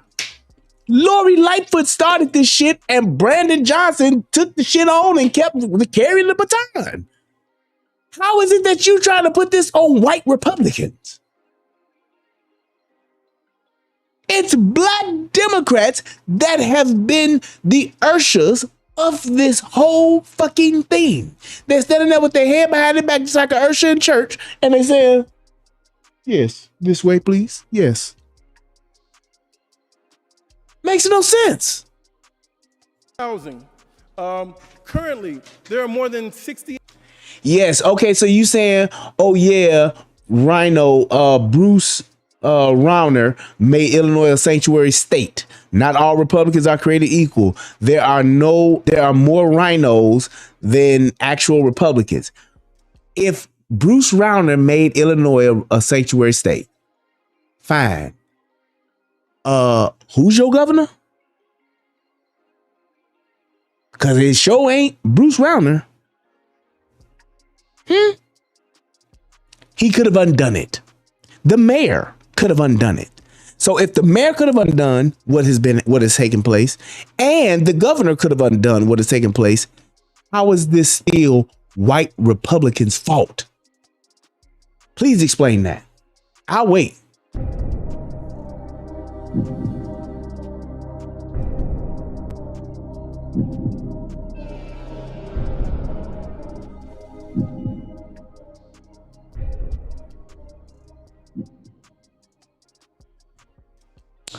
Nothing. That's what I thought. 8,000 Chicagoans experiencing homelessness. He said housing disparities. More than 68,000 people are experiencing homelessness in Chicago. Black males up to 53% of homeless population in Chicago. Just let that sink in for a second. More than 68,000 people are homeless in Chicago. 53% of those are not just blacks, but black men.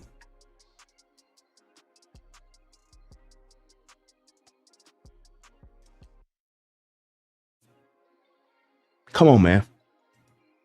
Come on here now. In Chicago. We have to deal with both and. We can't have Chicagoans being stepped over to help other populations. I feel your pain, I understand. So then Blessy said, I don't expect a Democrat to revoke sanctuary status. It's 2023, not 1993. They're communists today, not conservative. Then what we talking about, bro? What we talking about there, man? If they're the ones that's in charge and they're not doing anything about it, hey man, I don't know what else to tell you.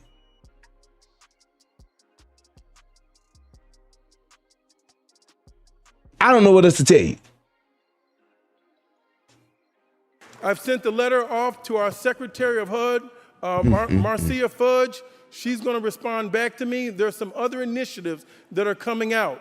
First of all, the state of Illinois is a sanctuary state. Chicago's a sanctuary city. This is not Chicago's burden alone. Some of these persons ought to be given the opportunity, both our residents and some of the migrants, to go to other parts of the state, to go to Peoria, to go to Moline, to go to Evanston, to go to Kenilworth, to go to Oak Park, go to some of the nice places as well. Go to Oak Brook. How about that? Why not? Why not? I'm going to tell you why not. Because them people got money and they like, fuck that. We not with it. And those politicians ain't going to send them there because those politicians don't want to fuck with their voters. So you know what they're going to do? Send them where the niggas at. Everyone deserves a better shot at life.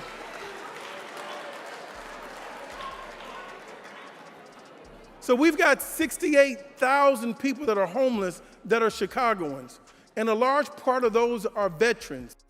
Here's the question.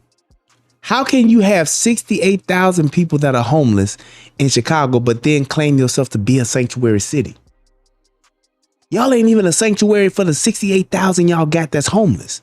How you gonna bring on another 5, 10, 15, 20, 30,000 people to your fucking city and you can't even take care of the 68,000 you got right now today? That's the problem. And that's the question that nobody's asking fucking Brandon Johnson. That's the question that nobody's asking fucking, what's the fucking governor there? Whatever the fuck his name is, Pritzker. Pritzker. Y'all too busy worrying about a fucking assault weapons ban that you ain't worried about the 68,000 fucking homeless, which means over half of that are black men. So you're talking about 34,000 black men that are homeless, and y'all niggas is voting for a nigga that ain't concerned about 34,000 black men? Yeah, all right. You're getting what you deserve. I don't have the slide right now, but I've got to get it for you. But you need to see what the federal government has done over the last 40 years with public housing. They have continued to erode and take away and reduce the amount of public housing. That is why we need to vote our interest and vote our numbers, come out and vote so we can get back to the majority. Congresswoman Maxine Waters, over the financial services, had proposed $150 billion for affordable housing. And I'm going to say this. Shout out to you, Jonathan. He's right. He's right. But you niggas so busy being wrapped up in feel-good politics that y'all ain't hearing this shit. Y'all ain't hearing it, and you voting for niggas that play the part and make y'all feel good. Listen, that would eliminate all housing issues in America. So I don't take the vote lightly when they talk about $100 billion going to all these wars and all this defense abroad. He's right. That's 2 for you, Jonathan. He's right. Shout out to Jonathan Jackson. He's right. We can send $200 billion over to Ukraine, but we can't spend $150 billion to take care of our fucking homeless. Y'all tell me what's wrong with that picture. When we need to have some investments right here in our country. And I started looking at the numbers, $100 billion. $100 billion. That reminds me of the young rapper, Shay. They had asked him, could he spell millions? And he said, M-I-L-illions. Well, when they talk about these billions, it's B-I-L-illions. It's so many. and they act like it's not consequential. $100 billion could find the cure to eliminate Alzheimer's. $100 billion could eliminate Parkinson's. And we've sent $200 billion to Ukraine.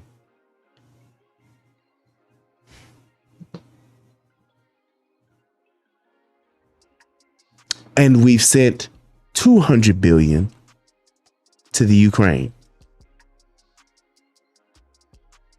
You know what that is?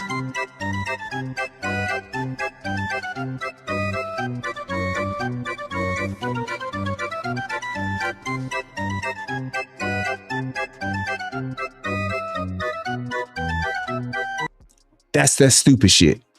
And we are the ones sitting back and watching it happen. This is what the Democrats are doing.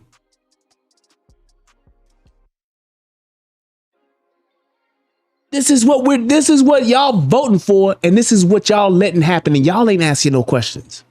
Y'all ain't saying what the fuck.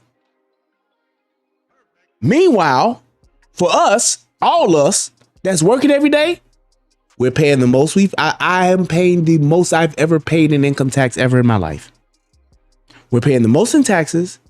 Every fucking thing, and I mean every fucking thing, has gone up. Some places doubled and tripled in price. We can't afford housing. We can't afford fucking cars. We got to sign fucking car notes that are for 96 and 108 fucking months. In the meantime, energy is fucking through the roof. Electric bill is fucking through the roof. Gas is through the roof.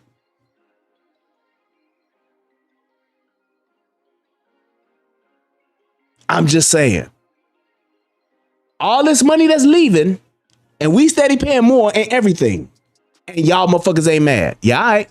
Don't get me started on what $100 billion could do in a peacetime. And a fun fact I looked up is in 2001, we had 9/11. 2002, the Bush administration created the Homeland Security. I think they were initially funded at $6 billion in 2002, and then they got up to $19 billion by 2003. Who knows how much is in the Homeland Security budget now? Give me a stand up. You may win. Huh? $103 billion is what we're paying. Good job, Jonathan. Good fucking job, Jonathan.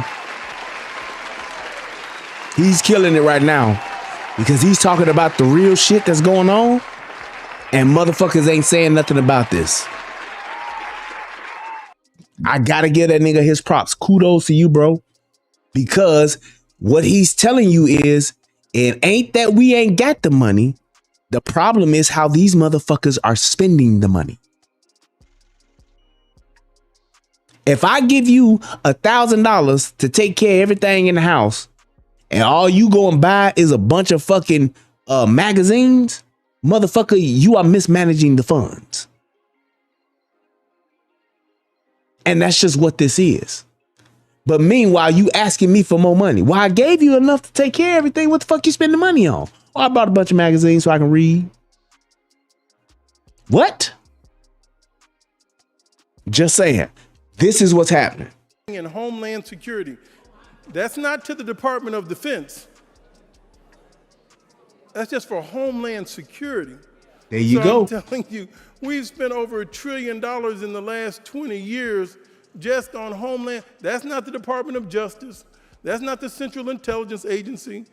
That's just Homeland Security. So unless we start finding another way to resolve conflicts without war, that budget's going to go even higher. And that's $100 billion, by the way. Swordmaster says, I think more people are madder than what we think. It's just that Chicago has been corrupt for a long while, so it may be simply a case of Chicago politicians suppressing the voice of the people.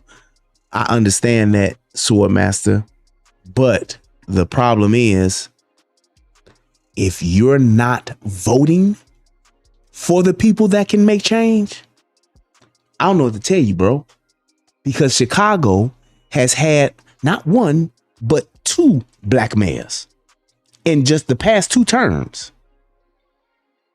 And they ain't did shit for the city, but let it go to shit. And the people that they voted in had no track record of running a fucking city. They literally voted for them because they was niggas. And niggas do this shit all the time. When you see these motherfuckers that don't have the pedigree, and I'm not saying you got to have the pedigree of running a fucking city, but you should have at least some type of business pedigree to where you can know what the fuck checks and balances are. And you should know what the fuck it's going to take to grow the economy in the city that you live in before you just vote for a motherfucker with a fucking cone shaped haircut, wearing some fucking glasses, who look the part of being smart and can't even fucking complete a fucking sentence at a press conference without stammering and stuttering, saying some stupid shit that don't even matter. Housing disparities. Black individuals in Chicago have 2 times the foreclosure rates of whites. The discrimination in the lending practices continues. We need to have the 14th Amendment applied. I get what you're saying as far as Swordmaster, as far as saying that they're cheating with the votes, but they're not doing that shit in Chicago, man, because they know these niggas is voting Democrat anyway. That's the problem. These niggas won't even vote for the right Democrat. That's all I'm saying. Vote for somebody who at least is from the city and cares about the city and shows you that, as opposed to voting for a motherfucker that look cool, that come out with the Obama knuckle when he talk. Yeah, so, we got to get wraparound services for the people. I'm here for the people. Right. I ain't never even seen you in my city, homie. But you for the people now. Yeah, okay. Yeah, all right. Applied equal justice under the law. This disparity is gutting and ripping out our communities. The residents that live in the south suburbs, they were targeted with subprime loans. Subprime loans simply meant, and I first read about it in a Red Book report in 1993, the Federal Bank Reserve of Boston, and they described subprime as 3 percentage points or 300 basis points over prime. So we pay more money for less. Don't you think subprime ought to be less and shouldn't cost you more? You know what prime beef is? Come on, like subprime? Same difference. We're paying more for less. That systemic discrimination and racism has not been rooted out of the system. We're still overcharged for basic services. Second part, black homes in the Chicago have appreciated at 2/3 the citywide average. African Americans, if there are 77 communities in the city of Chicago, we primarily live in 22 communities.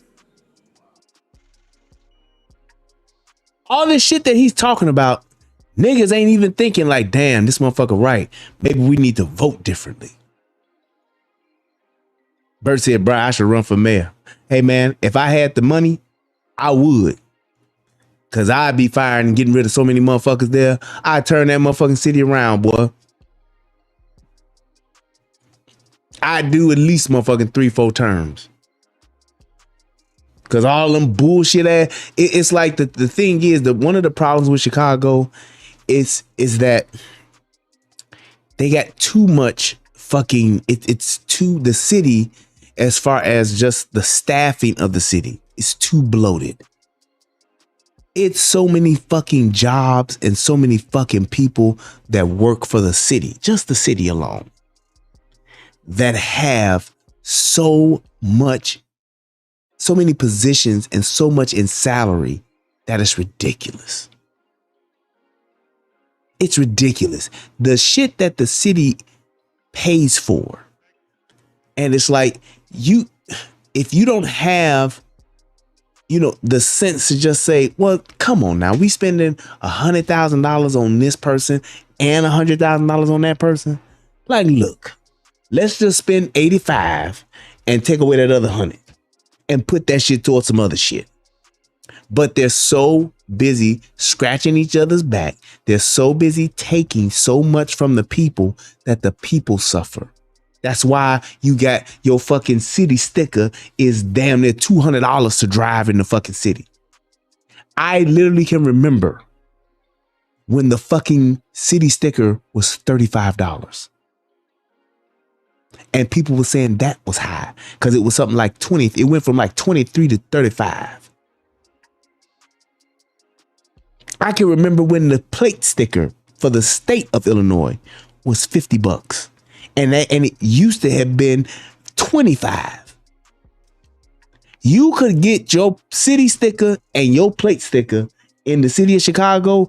You used to be able to get it for under $100. It used to be like $70, $75, $85. Then it was $135, $175. Now it's like $200 and something. Just to be able to drive to drive a car that is registered in the state of Illinois, in the city of Chicago, your ass paying $200 or some shit like that. It's ridiculous, man. They taxing the people. And that is not just in Chicago. That's the whole thing with the Democratic ideology. We gonna take all the money. Listen to what I'm saying. We're gonna take all the money, give you back what we think you should have, which is just enough to get by. I mean, just keeping your head above water to where you can't make a wave. Because if you do, you're going under. And then we're going to sit back and say, you're barely making it and we get it. We understand. Meanwhile, our pockets are bursting at the seams. We taking it all. That's the whole ideology that they have. They take everything, give you back what they think you should have, and then they keep the rest and say, hey, be happy. On the south and the west side. And our home values on average are 2/3. Real close to 3/5 of a human, huh? It's 2/3 the value of the citywide average. This is a problem. I am working with Congresswoman Maxine Waters in the Congressional Black Caucus on housing equity to stop the appraisers from discriminating on our housing values. And thus, as a consequence of the discrimination, the black community has the largest foreclosure housing losses and other things. Action items: the cost of living, accessibility, safety, access to food, access to education, access to transportation. In order to have a healthy community. And let me just say this too, because I know this may seem like he's off topic, but he's really not. He's really coming with the solutions to not just this particular thing with migrants. He's taking an opportunity to explain to niggas how the world is working, how politics is working, and the shit that we really need to be concerned about so that we can have something, have a piece of the pie, to be able to have, you know, having a home is one of the cornerstones to financial freedom and wealth, generational wealth. So while motherfuckers is renting, just think about that. These are the building blocks that we first have to have access to. Reverend Martin Luther King was not just concerned about a seat on the bus. That was the symbolism of it. He was more concerned about, he was a man of God, the mass transit system. When we have fewer buses going downtown and less reliable mass transit rail to go downtown, when we don't have the red line going to the hundreds and to the southeast corridor, we have been excluded, economically asphyxiated from the most industrious and productive parts of the city. The Chicago Transit Authority, say Chicago Transit Authority, goes to Skokie, Illinois. The Chicago Transit Authority goes to Evanston, Illinois. The Chicago Transit Authority goes to Forest Park, Illinois. The Chicago Transit Authority goes out towards Bridgeview and beyond, but doesn't cover all of Chicago. Do you? Who runs the city? Who has been running the city? That's all I'm trying to tell y'all, man. I know how niggas love to say the white man this and the white man that and the racist this and the racist that. All of this shit, this is controlled by niggas. Black folk. What more can I say? What more can I do? Niggas are in control of this shit in the city. So how is this possible? Because them niggas is taking the money too. That's how. You see the problem? I want you to look the next time you're driving down the Eisenhower when you see those train stops that are closed. That is unbelievable. And look, Blexit, and let me just say this, Blexit, because Blexit said, and he's making a point, he said, but we can't act like they're not racial disparities in Chicagoland. And I'm going to say this, brother. There are racial disparities in the entire world. I'm not negating any of them. I'm not. All I'm saying is those are not the main things that are holding us back. That's all I'm saying. I'm not going to concern myself with a scratch on my arm when I have a gunshot wound to my stomach. I'm just not. And to anybody that does, I will call you a fool and would tell you you're probably going to die soon. If I'm shot, I need to apply pressure to the gunshot wound until I can get help. I can't be worried about this scratch on my arm. Say, but look at my arm, though. Look what that white man did to my arm. Oh, that white man did it to my arm. That's what I'm saying, man. And that's where we are at. That's black folks' problem. We so worried about racism and racial disparities that we're not even concerned about financial literacy. We're not concerned about the political landscape that we are slowly being ushered out of. That's what I'm trying to explain to y'all. That's why I'm doing this show. Thank you, Mo. That's what black folks are doing. We so busy to play, and we've been playing, and that's why I hate these race hustling ass niggas. Them niggas on the Breakfast Club, all these niggas at Black Lives Matter, all this shit that's trying to make this shit about white folks doing this and the systemic racism doing that. Man, it ain't shit. And I challenge anybody to tell me different. It ain't shit on this fucking country. I mean, on this continent, in this country, that black folks can't get on their own and have access to. Because we black. Where they tell you no, because you black. Right, got to pimp that boogeyman. That's all they doing. And I'm just saying, Blexit, with the words that you're using, talking about racial disparities in Chicagoland, that ain't our problem, bro. That's not that's not our gunshot wound. That's our scratch. And how are we, as grown men and women who've been out of slavery for quite some time now, haven't realized that? Why am I the one saying that today on December 23rd, 2023? Why are we still talking about this shit when this is not the main thing?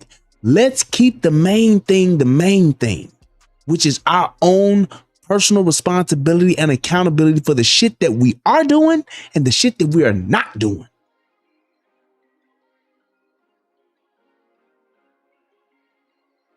That's all I'm saying.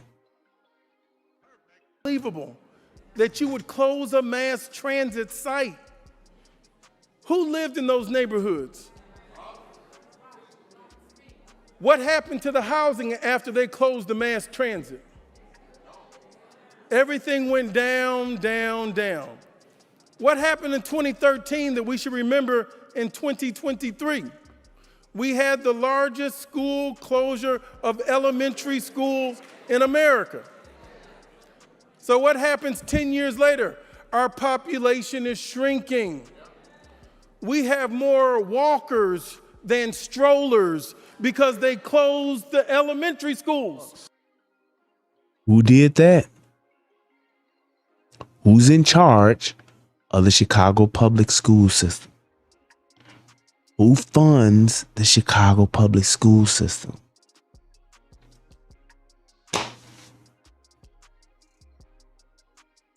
Just saying. I'm just trying to tell y'all what the truth is, man. And let's say the white man did close it. How come the black woman didn't open it? How come this black man ain't opened it? Why ain't Brandon Johnson opened up the schools again? He opened it up for the Hispanics. He opened it up for all these motherfuckers that then came over here legally. He didn't open up them schools again. With the wave of a pen, he's opened them back up to house a bunch of illegal immigrants.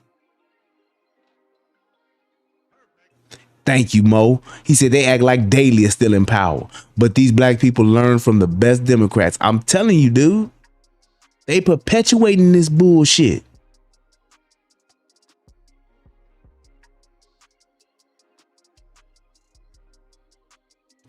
Landon said 9% black fatherlessness rate in 1950. Now it's 67%. And we got 53% of homeless black men in Chicago alone. In a black ran city with a black mayor, previous black mayor. Y'all tell me who's responsible.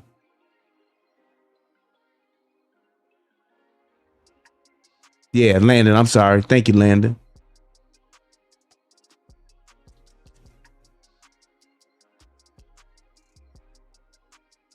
Just saying. Y'all tell me who's responsible, man. Y'all tell me whose fault this is right now. Everybody want to say they and the system, but when they and the system is ran by black politicians, don't nobody want to say shit about they and the system. That shit is stupid. Let me start. NPR reported from August of last year. And here's where it's about to get good, baby. To December of this year, they will spend $252 million on the migrants. $252 million. 17,000 migrants come into this city, and just in Chicago. If we just break that in half and they become families, you got 8,500 families. Hispanics have 3.5 children. I'm submitting to you, in one generation, just one generation, the black vote will be null. They will have an additional 24,000 people on the voting rolls, along with the Hispanic population already here. They're playing chess, and you all are playing checkers. Of elementary school. Y'all hear that shit? Here's me. So let me take it 10 back years later, so you can hear it again. Our population is shrinking.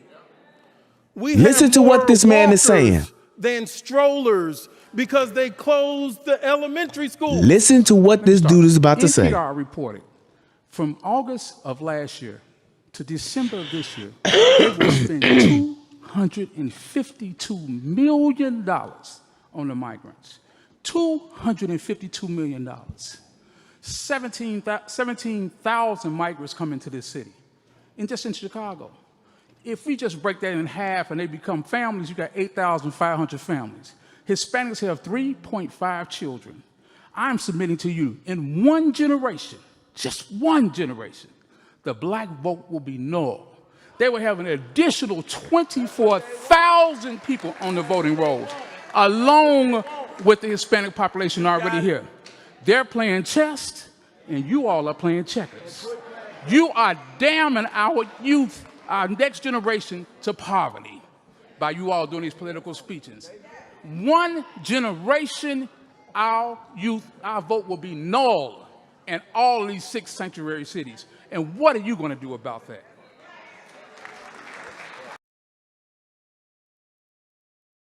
I've been telling y'all this for the longest damn time. For the longest time. Whoa. For the longest, they gon' take you niggas off the board. Woo. I'm telling y'all, this is the shit that's actually happening, not now, but right now. This is why they are allowing all of these Hispanics, Mexicans, wetbacks, whatever the fuck you want to call them, to come over here.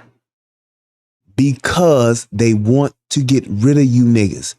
And I ain't talking about getting rid of you niggas to where ain't none of you niggas. I'm saying getting rid of you niggas to the point to where they don't have to listen to you niggas at all. They don't have to give a fuck about what you niggas say at all. These white folks, Joe Biden, these Democrats, they're sitting back and they're thinking this. Sick of these niggas. Sick of these niggas. They sick of you niggas. Get rid of these niggas. Sick of you niggas. They're hiring some help to get rid of you niggas. Sick of these niggas. That's what they're doing. Hire some help. And you can act like this shit don't matter. You can act like this shit ain't gonna matter. But I promise you, it's gonna be the end of niggas when this shit is done. That's all I'm saying.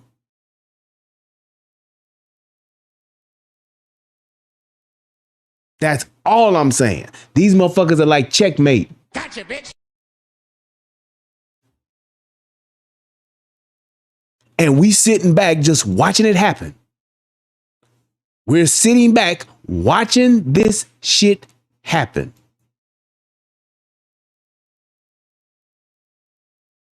So when you're talking about saying, hey man, they doing it, they doing that, this is happening, that's happening, all this shit. All I'm telling you is this shit is about getting us the fuck out of here. That's all it is. Cause these white folks is sick of these niggas. Sick of these niggas. Hire some help. Get rid of these niggas. I'm just saying. That man put it simple and plain. Talk all the racism shit you want to talk, all of the racial disparities.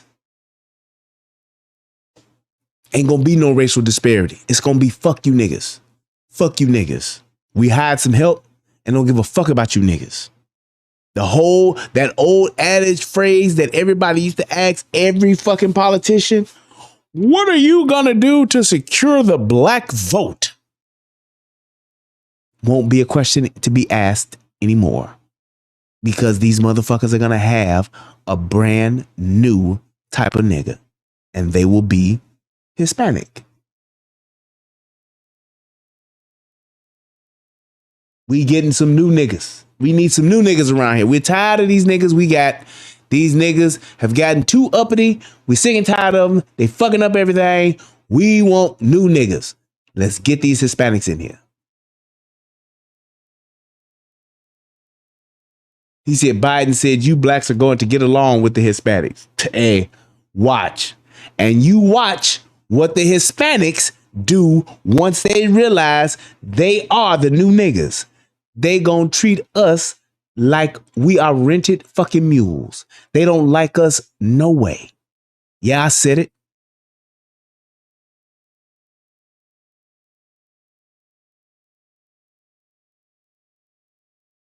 And here's the thing, Blexit. I just said that Black Chicago is turning red. Pay attention to Black independent online media. I get you, bro.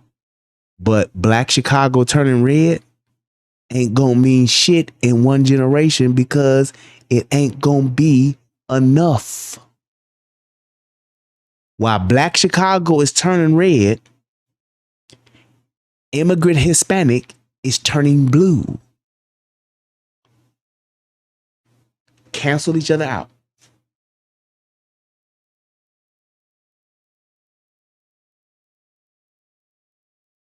Tyrone Church said, bro, it's not just the Hispanic, it's the dot heads coming in pack. It's all of them. The point is, bro, is that it's more so of the real Africans coming, the US niggas, that's all I'm saying. It's so many it's more so the Hispanics than all of the other groups that are getting over here.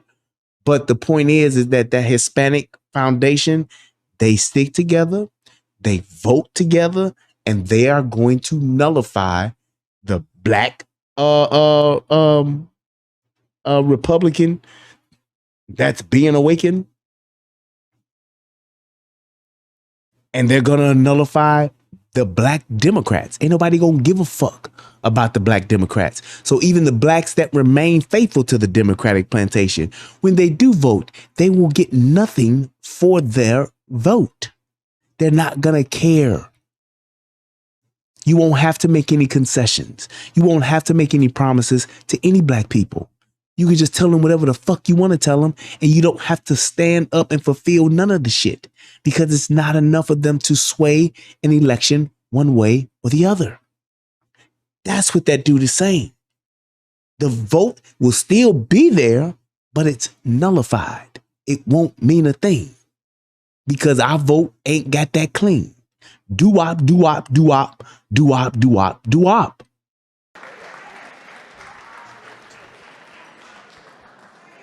Thank you very much. The first thing we have to do is to make sure that those that are coming here unlawfully stop. I don't have anything to do with persons' reproduction levels. If people want to have more children, you certainly can. Second part is 2/3. Meanwhile, we pro-choice as black folks, being the minority that we are, and we steadily running to the abortion clinic. I'm just saying. We steadily running to the abortion clinic. So that 13 or 14% of black America, let's see where it's at in 8 to 10 years. Think it's going to go up or it's going to go down? Thirds of our hemisphere, speak Spanish. They're not Americans in general. So there's a natural balance of people that are non-English speaking in our own hemisphere that can walk up here all the time.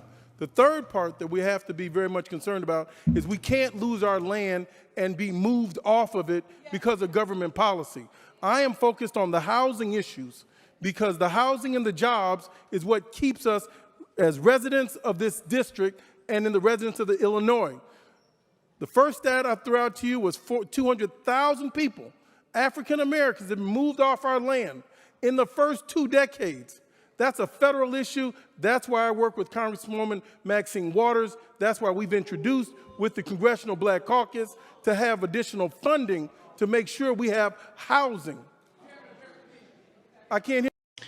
Yes, Catherine Smith said we need voter ID now more than ever now. Yes, and here's the problem with it, Catherine. You steady got niggas talking about, yeah, voting is racist if you shouldn't have to have no ID, when niggas have ID for every goddamn thing. But you steadily got these black folks that's fighting for voter justice to have people who don't have IDs being able to vote. Why? Because they're being paid to make us think we should all want that when we shouldn't. It's bad enough that these motherfuckers got dead people voting and people voting 3 or 4 times. Now you want them to just be able to show up when we know who the fuck they are and they can just vote because they just here. But what if I show up here, there, over there, and everywhere? I guess you just keep counting the votes then, huh? Right. Hear you, sir. What'd he say? He can't hear what? I'm sorry, he didn't hear me or what? Oh. I'm sorry, I can't hear you, sir. Sir, if you can come back to the mic, because what we will do, Congressman, is we will have Let's let him finish his question, then we'll get back. You have not addressed the issue. Okay, I'm sorry. Wait a minute. You danced all around it. Okay. You did not give any specific solutions on what you want to do. Anybody can stop Okay, having children. no, thank you. Let me finish, my brother. Let me ask you. Can you help me with the solution you'd like to see me do? Surely, I can help you with the solution.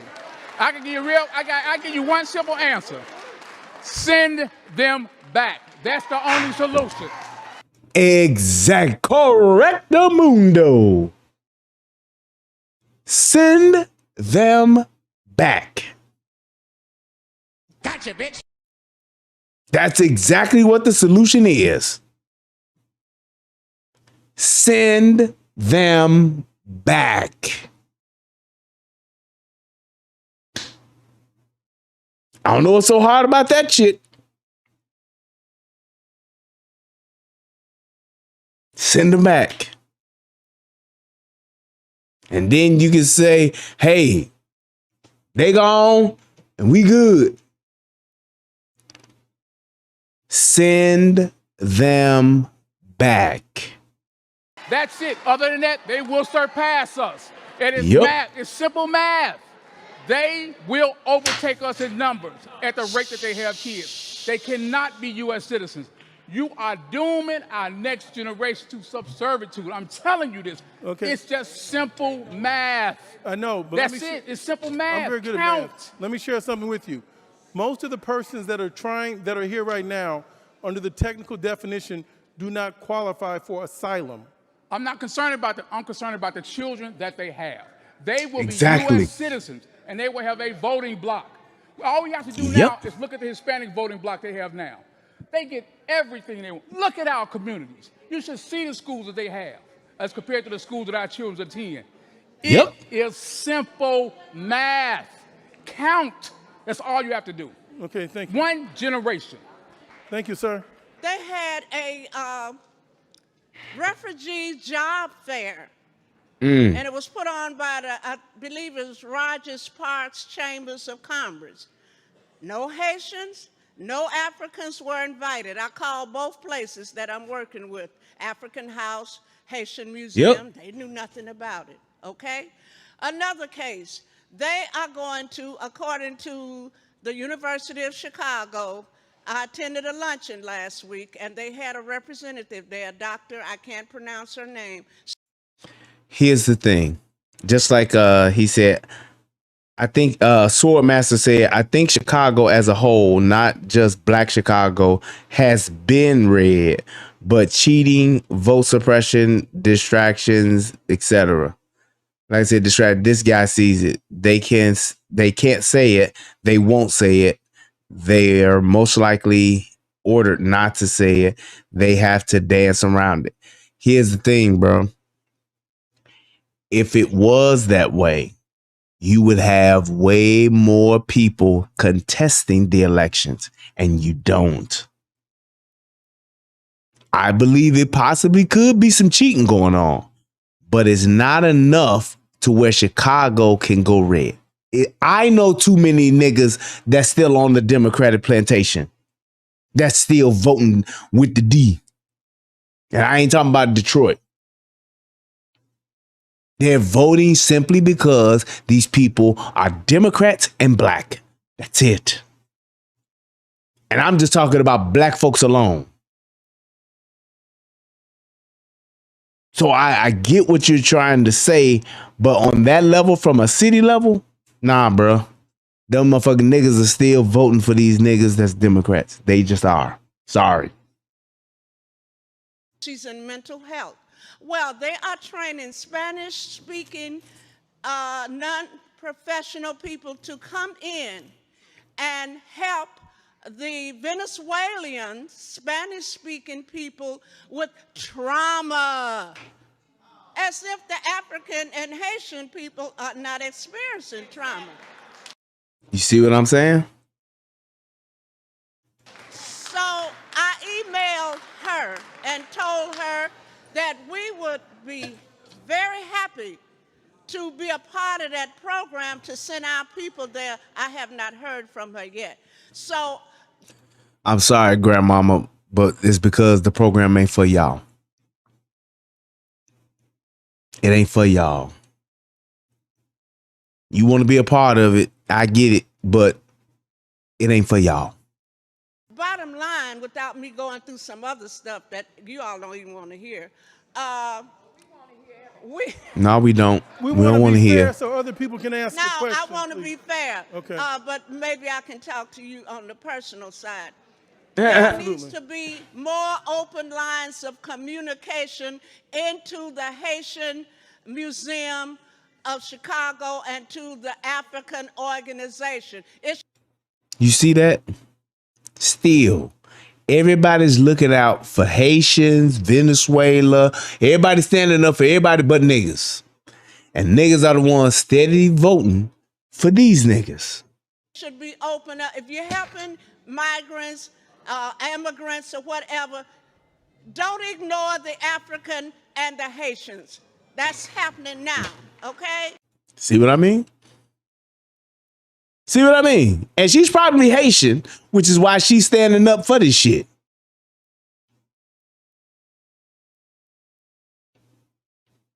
Everybody's standing up and talking for their own, except for the niggas that's homegrown right here. And Brother Kupla Torre left this proposal for me to give to you and a book written about the black heroes of the fire department. And so I'm supposed to give them to you at some point. Who gives a fuck about the black heroes of the fire department when you sitting here talking about these motherfucking Venezuelans and Mexicans that's flooding the goddamn city? See? This is shit I'm talking about. Ma'am. It doesn't matter what you think. I'm just saying. And I will. Thank you so much. I did have a conversation with the city manager for immigrants, and I specifically brought up who was speaking Creole that could talk with the Haitian immigrants, and they had no one on. How is there a city planner for immigrants? I wonder how much money that person's making. You see what I mean? That's the shit I'm talking about. Staff that was speaking in Creole. This is a concern. This is a concern that I do have. And let's follow up. So, ladies and gentlemen, we're going to get to everyone. I asked that you could make on light-skinned Spanish-speaking immigrants, and they're not focused on the black immigrants. Last week, we had 30 families we needed to translate in Creole, how to apply for asylum, how to get phones, how to get tablets. We don't have any support from the city. We don't have any support from the federal government. These are just volunteers that I was able to recruit in order to get to do this work. We had the general manager of the Hyatt that was willing to give us space. We had it's called the Dirty Laundry. It's a black-owned business in Hyde Park that was willing to give those immigrants an opportunity to clean their clothes. So when people are very upset and they're speaking, I want you to be cognizant of the fact that it's not just these light-skinned Spanish, which are black. This is why I said what I said, Blexit. Black folks that supposedly voting red, that ain't one of them. Swordmaster, that ain't one of the black folks that's been voting red. That's why I'm telling you, bro. It's way more than you think that's still voting blue and Democrat. I'm not going to give you that one, Blexit, and say she ain't the majority. She probably is. That's all I'm saying. It's way more of her than it is red, black Republicans that's voting. That's all I'm saying. This woman is up here advocating for Haitians, some other groups of foreigners, even though they black, to come over here and to get access to the resources and programs that are available that the taxpayers of the city are paying for. Why? I bet you that lady is, and if she's not, all I'm saying is she's on stage. Descendants, but light-skinned Spanish people. There are immigrants like my parents who come from Haiti, okay? I'm first generation.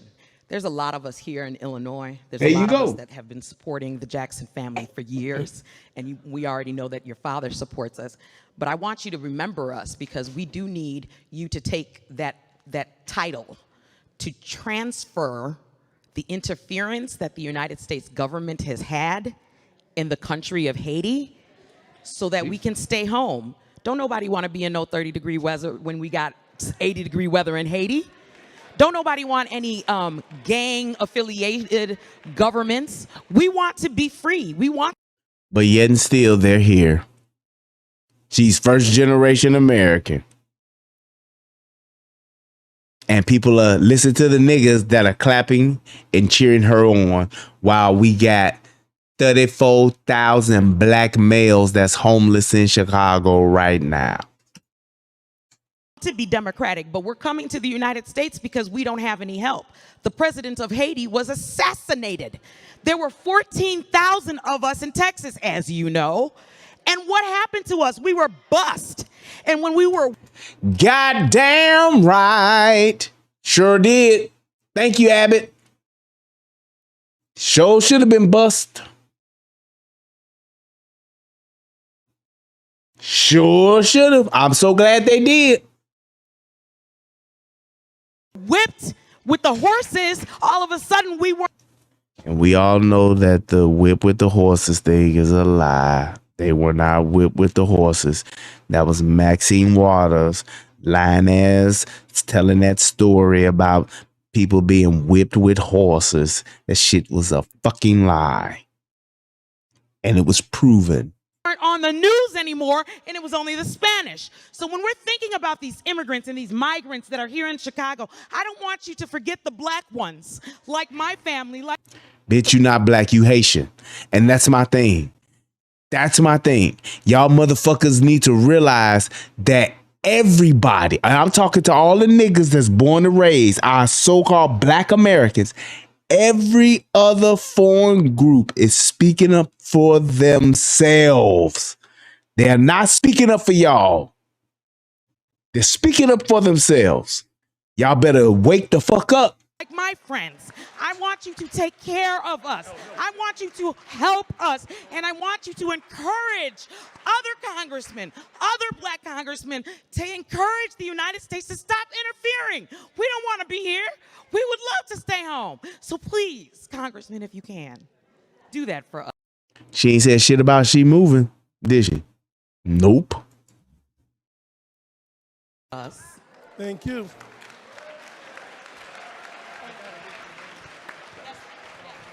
Listen to these niggas clapping for. I don't need no mic. I want to hold my mic. I don't like a man holding my stick.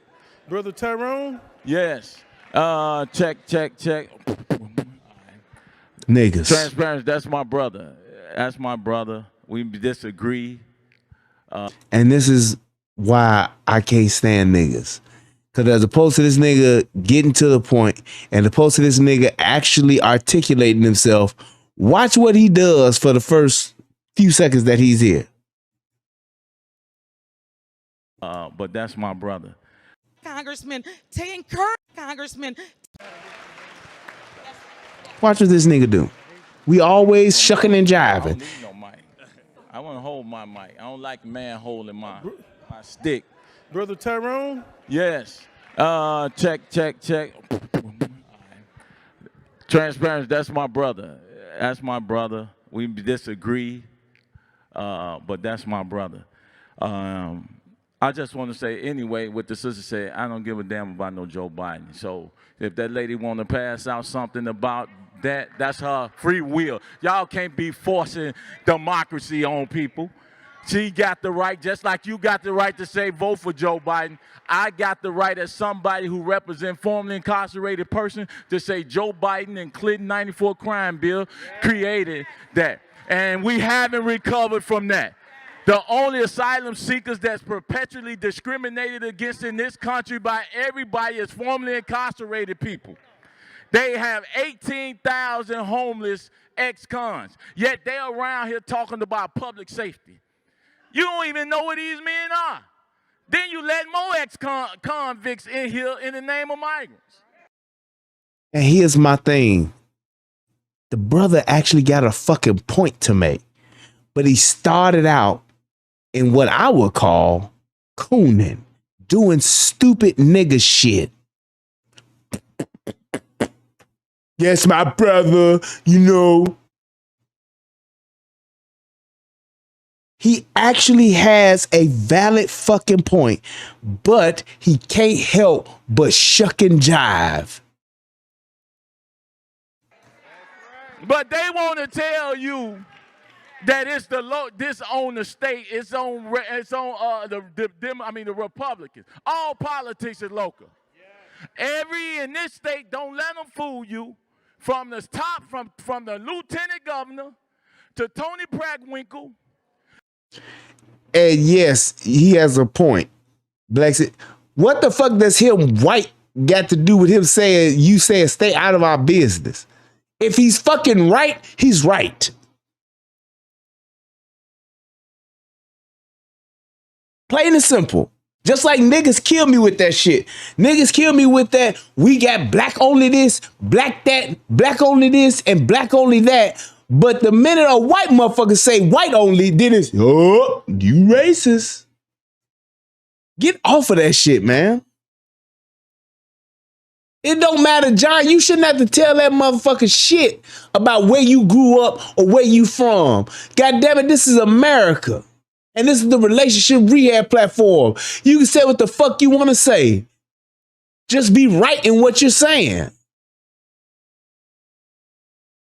You white, stay out of our business. That don't even. Oh, never mind. Let me get through with the shit. I ain't gonna let that derail my show. To the mayor, to the police chief, to the state's attorney, to the aldermen, to the congressperson, to the state reps, all are black. You got 150. Nigga made the best statement of the fucking night. He made the best statement of the night. And all I'm saying to you, brother, if you get to watch this, nigga, you ain't got to start off trying to be funny and trying to. When you speaking facts and you articulating yourself correctly and you making valid fucking points, you ain't got to lead with no bullshit banter. Hit these motherfuckers over the head with the facts. The elected black positions in our communities look the way they look. Exactly. And if I say something, if it's not with my brother, he just got there. They want to legislate for us without ever bringing us at the table. Yep. I did 21 years in the prison. What they gonna tell me about what we need? Yep. They ain't never spent one day in the cell. But they legislate for your nephew, cousin, and son. Furthermore, ain't no kids in here. Ain't no teenagers in here. Over 150 murdered young men from ages 16 to 24, and ain't no kids in here. That's the problem. You old people, y'all keep voting the same way, hook, line, and sinker, without ever holding them accountable. And the very babies gonna kill y'all ass. These kids are these little wolves. Hey, ain't nothing else nobody saying no more important than this. Hey, rap your ass. He right. Ain't nothing nobody saying more important than this. I'm tired of y'all playing games with these babies. These babies gonna start driving y'all, but they already doing it. They gonna kill you. I think y'all getting carjacked now. 60% unemployment rate for 18 to 24, and you got money for migrants. Hey, y'all, I'm telling y'all, stop letting these people run fast. It's a game being played, bro. Ain't no way. And how we got guns, how we got extended clips, 100-round drums, Glock 6, cocaine, heroin, and the weed, 99% of all dispensaries are owned by white men. Y'all got to be out y'all damn mind. We should be marching in Washington. We should be crushing them. They shouldn't even be allowed in our neighborhood. That's what's finna happen. The immigrants can come into this country and get a stipend, link. And that was cold, hard fucking facts. I'm going to play it again. There's nothing else for me to say. Oh, my mic. I don't like man holding my stick. Brother Tyrone? Yes. Check. Transparency, that's my brother. That's my brother. We disagree, but that's my brother. I just want to say, anyway, what the sister said, I don't give a damn about no Joe Biden. So if that lady want to pass out something about that, that's her free will. Y'all can't be forcing democracy on people. She got the right, just like you got the right to say vote for Joe Biden. I got the right as somebody who represents formerly incarcerated person to say Joe Biden and Clinton 94 crime bill created that. And we haven't recovered from that. The only asylum... And it ain't the Clinton 94 crime bill. It's the Biden 94 crime bill. He wrote it. seekers that's perpetually discriminated against in this country by everybody as formerly incarcerated people. They have 18,000 homeless ex-cons, yet they're around here talking about public safety. You don't even know what these men are. Then you let more ex-convicts in here in the name of migrants. But they want to tell you that it's this on the state, it's on the Republicans. All politics is local. Every in this state, don't let them fool you. From the top, from the lieutenant governor to Tony Prackwinkle, to the mayor, to the police chief, to the state's attorney, to the aldermen, to the congressperson, to the state reps, all are black. All of them are black. All of them are black. Where's the racism? Where's the racist? Where's the racism and the racist? Where are they? He just named off 7 or 8 political figureheads that run shit there. And they're all black. But you're black. They're all black. How is the white man fucking us over and they are all black?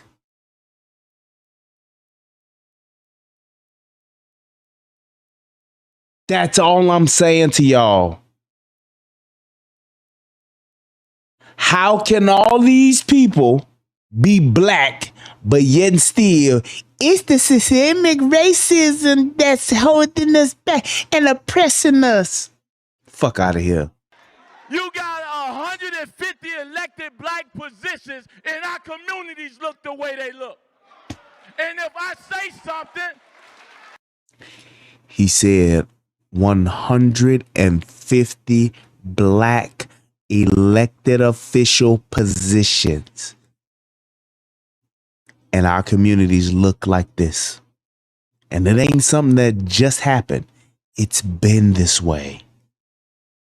So when you look at your Detroits, when you look at your Baltimores, when you look at your DCs, your New Yorks, it's niggas around, man, that are in power. Look at Maxine Waters. Been in politics for 75 years. Maxine Waters, 109 years old. If I say something, if it's not with my brother, he just got there. They want to legislate for us without ever bringing us at the table.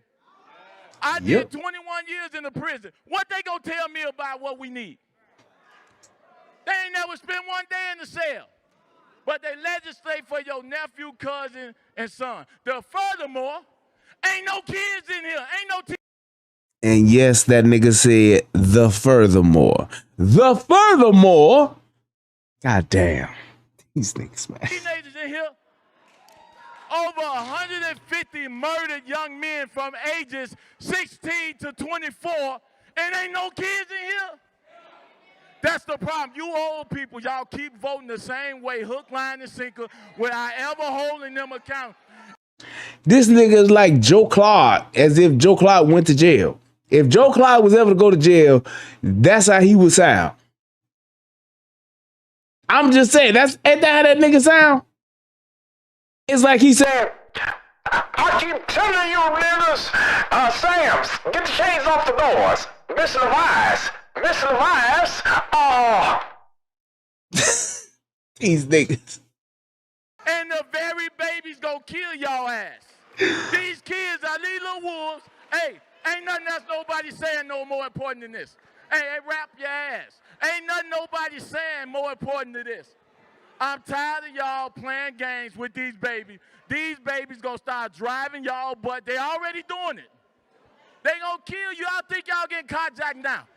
60% unemployment rate for 18 to 24, and you got money for migrants.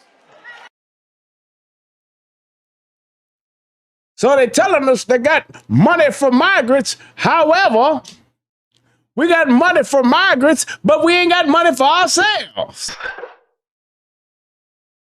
How we don't have money for ourselves, but we got these money for migrants? Mr. Rice, this don't make no damn sense.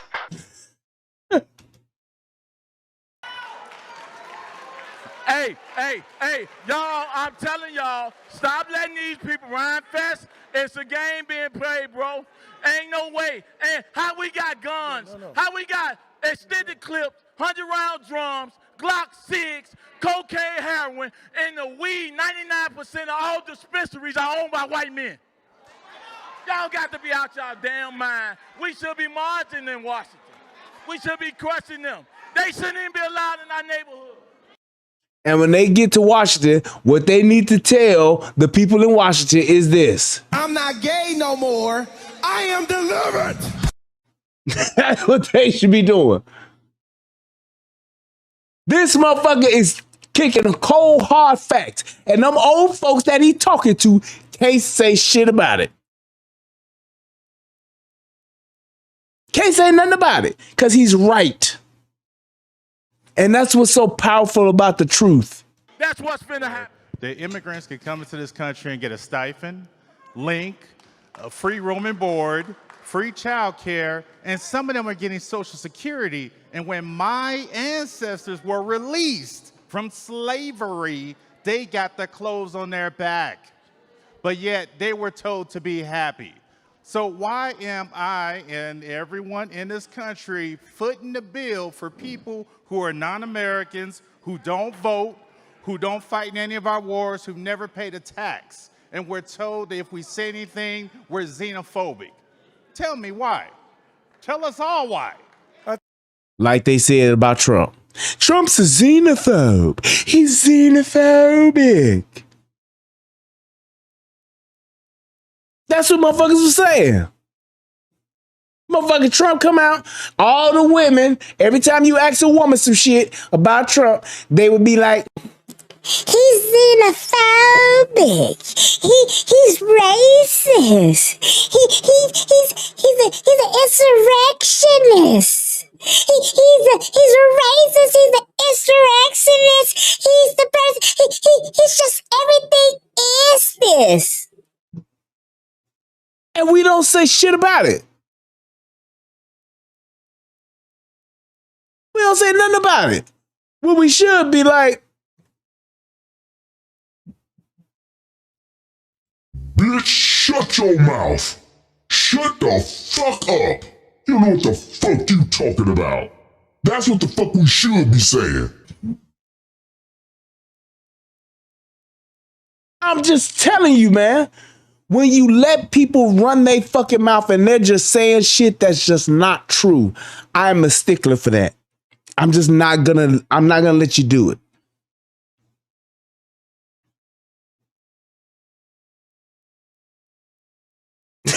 Trucker says, I gotta laugh too hard. I tell you, boy, my shit is old and popping now.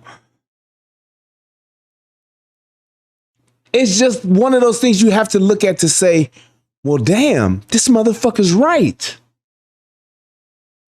And if he's right, then why isn't everybody saying this?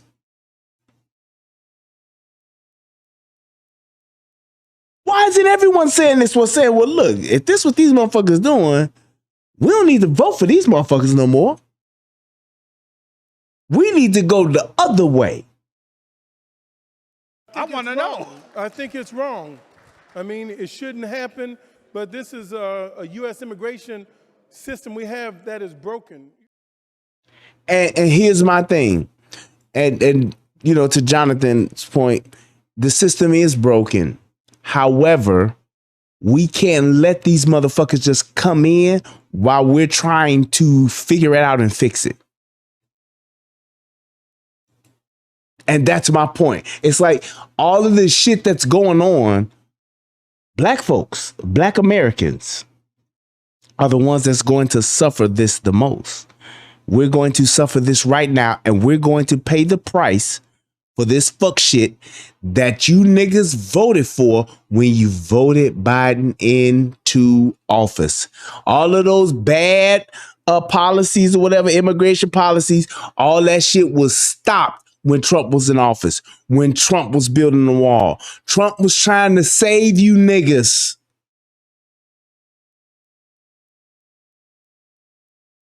That's just a fact.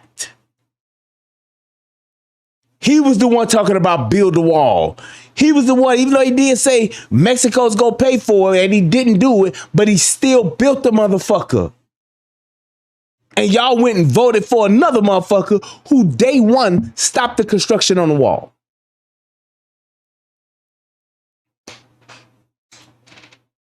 Just saying.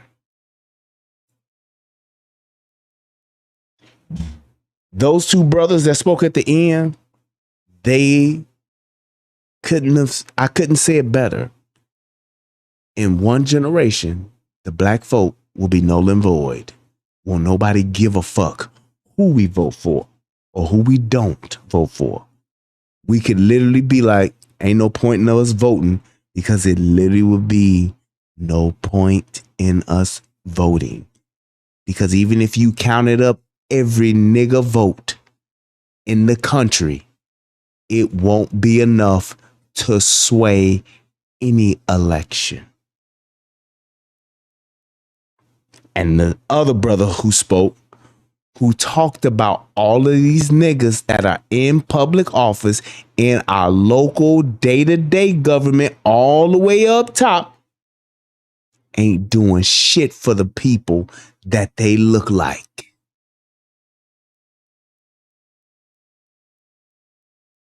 And all I can say is, y'all niggas is voting for him. This is the direct effect of black folks blindly voting Democrat. And if you niggas don't stop, you're gonna vote yourselves into the worst impoverished situation imaginable.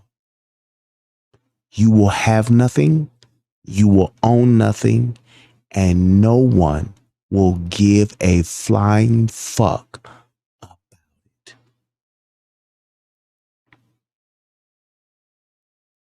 And that's the hardcore reality of what it is I'm saying. That's why I did this video. That's why I did this show and broke down this video. It's happening. I ain't talking about it's gonna happen. I'm saying it's happening right now, today.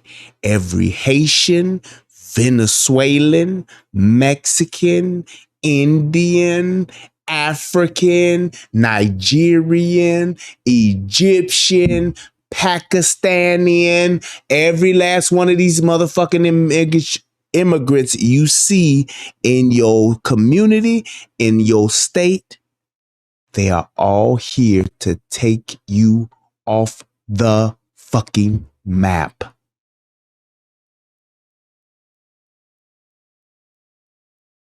That's it. You will be eliminated. And if you keep voting the same way you've been voting, it's going to happen way sooner than later.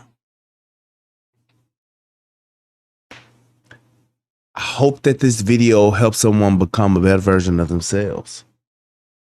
And I hope this video will make somebody think about what it is that they're voting for and start to vote their interests.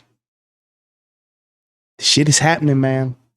And if you act like it ain't, trust and believe you will pay the ultimate price for it. Let that shit sink in. Let it marinate. Whatever the fuck you want to do. But I promise you, ain't nobody gonna give a fuck about a black vote in the next 20 years. All right. Thank you guys so much for tuning in. I will definitely be doing a show tomorrow. So, yep, we gonna get it in. It's good to be back. I have missed y'all. Please hit that Cash App. Please hit that, go to Rumble and make sure you subscribe to my Rumble channel. Thank you, Sword Master Snake. Thank you, official Rock 10 and everybody who's over on the Rumble side of the game. I appreciate you guys. Thank you, Champ Marley. Thank you, Zoe. I appreciate you guys. Please like and share the show before you guys leave tonight. And you guys, please go over and subscribe to the Rumble so that we can make sure we build that channel up. I love you guys. And till next time, peace. And I'm out. You know what? I can still play this. Let's do that. What's going on, everybody out there in the internet world? It's me, Brian Redmond, also known as the Relationship Rehab. And I need you to do two things. What are those two things? Subscribing to both my channels. I need you to go to the Relationship Rehab, subscribe to that channel, and then I need you to go to United Guns of America and go to that channel. Now you may be asking, why would I do that, Brian? Because it's two of the hottest channels on the internet. Come over there, give me your thoughts, give me your opinions, have conversations, because that's what it's all about. We talk about some of everything: politics, relationships, guns, law enforcement, community stuff, anything that's happening. I'm willing to have a conversation about it, so come on over. You don't got nothing else to lose, and you ain't got nothing else to do. So come to my channel, subscribe ASAP, and join in on the fun. Twice the entertainment, 2 channels, twice the fun.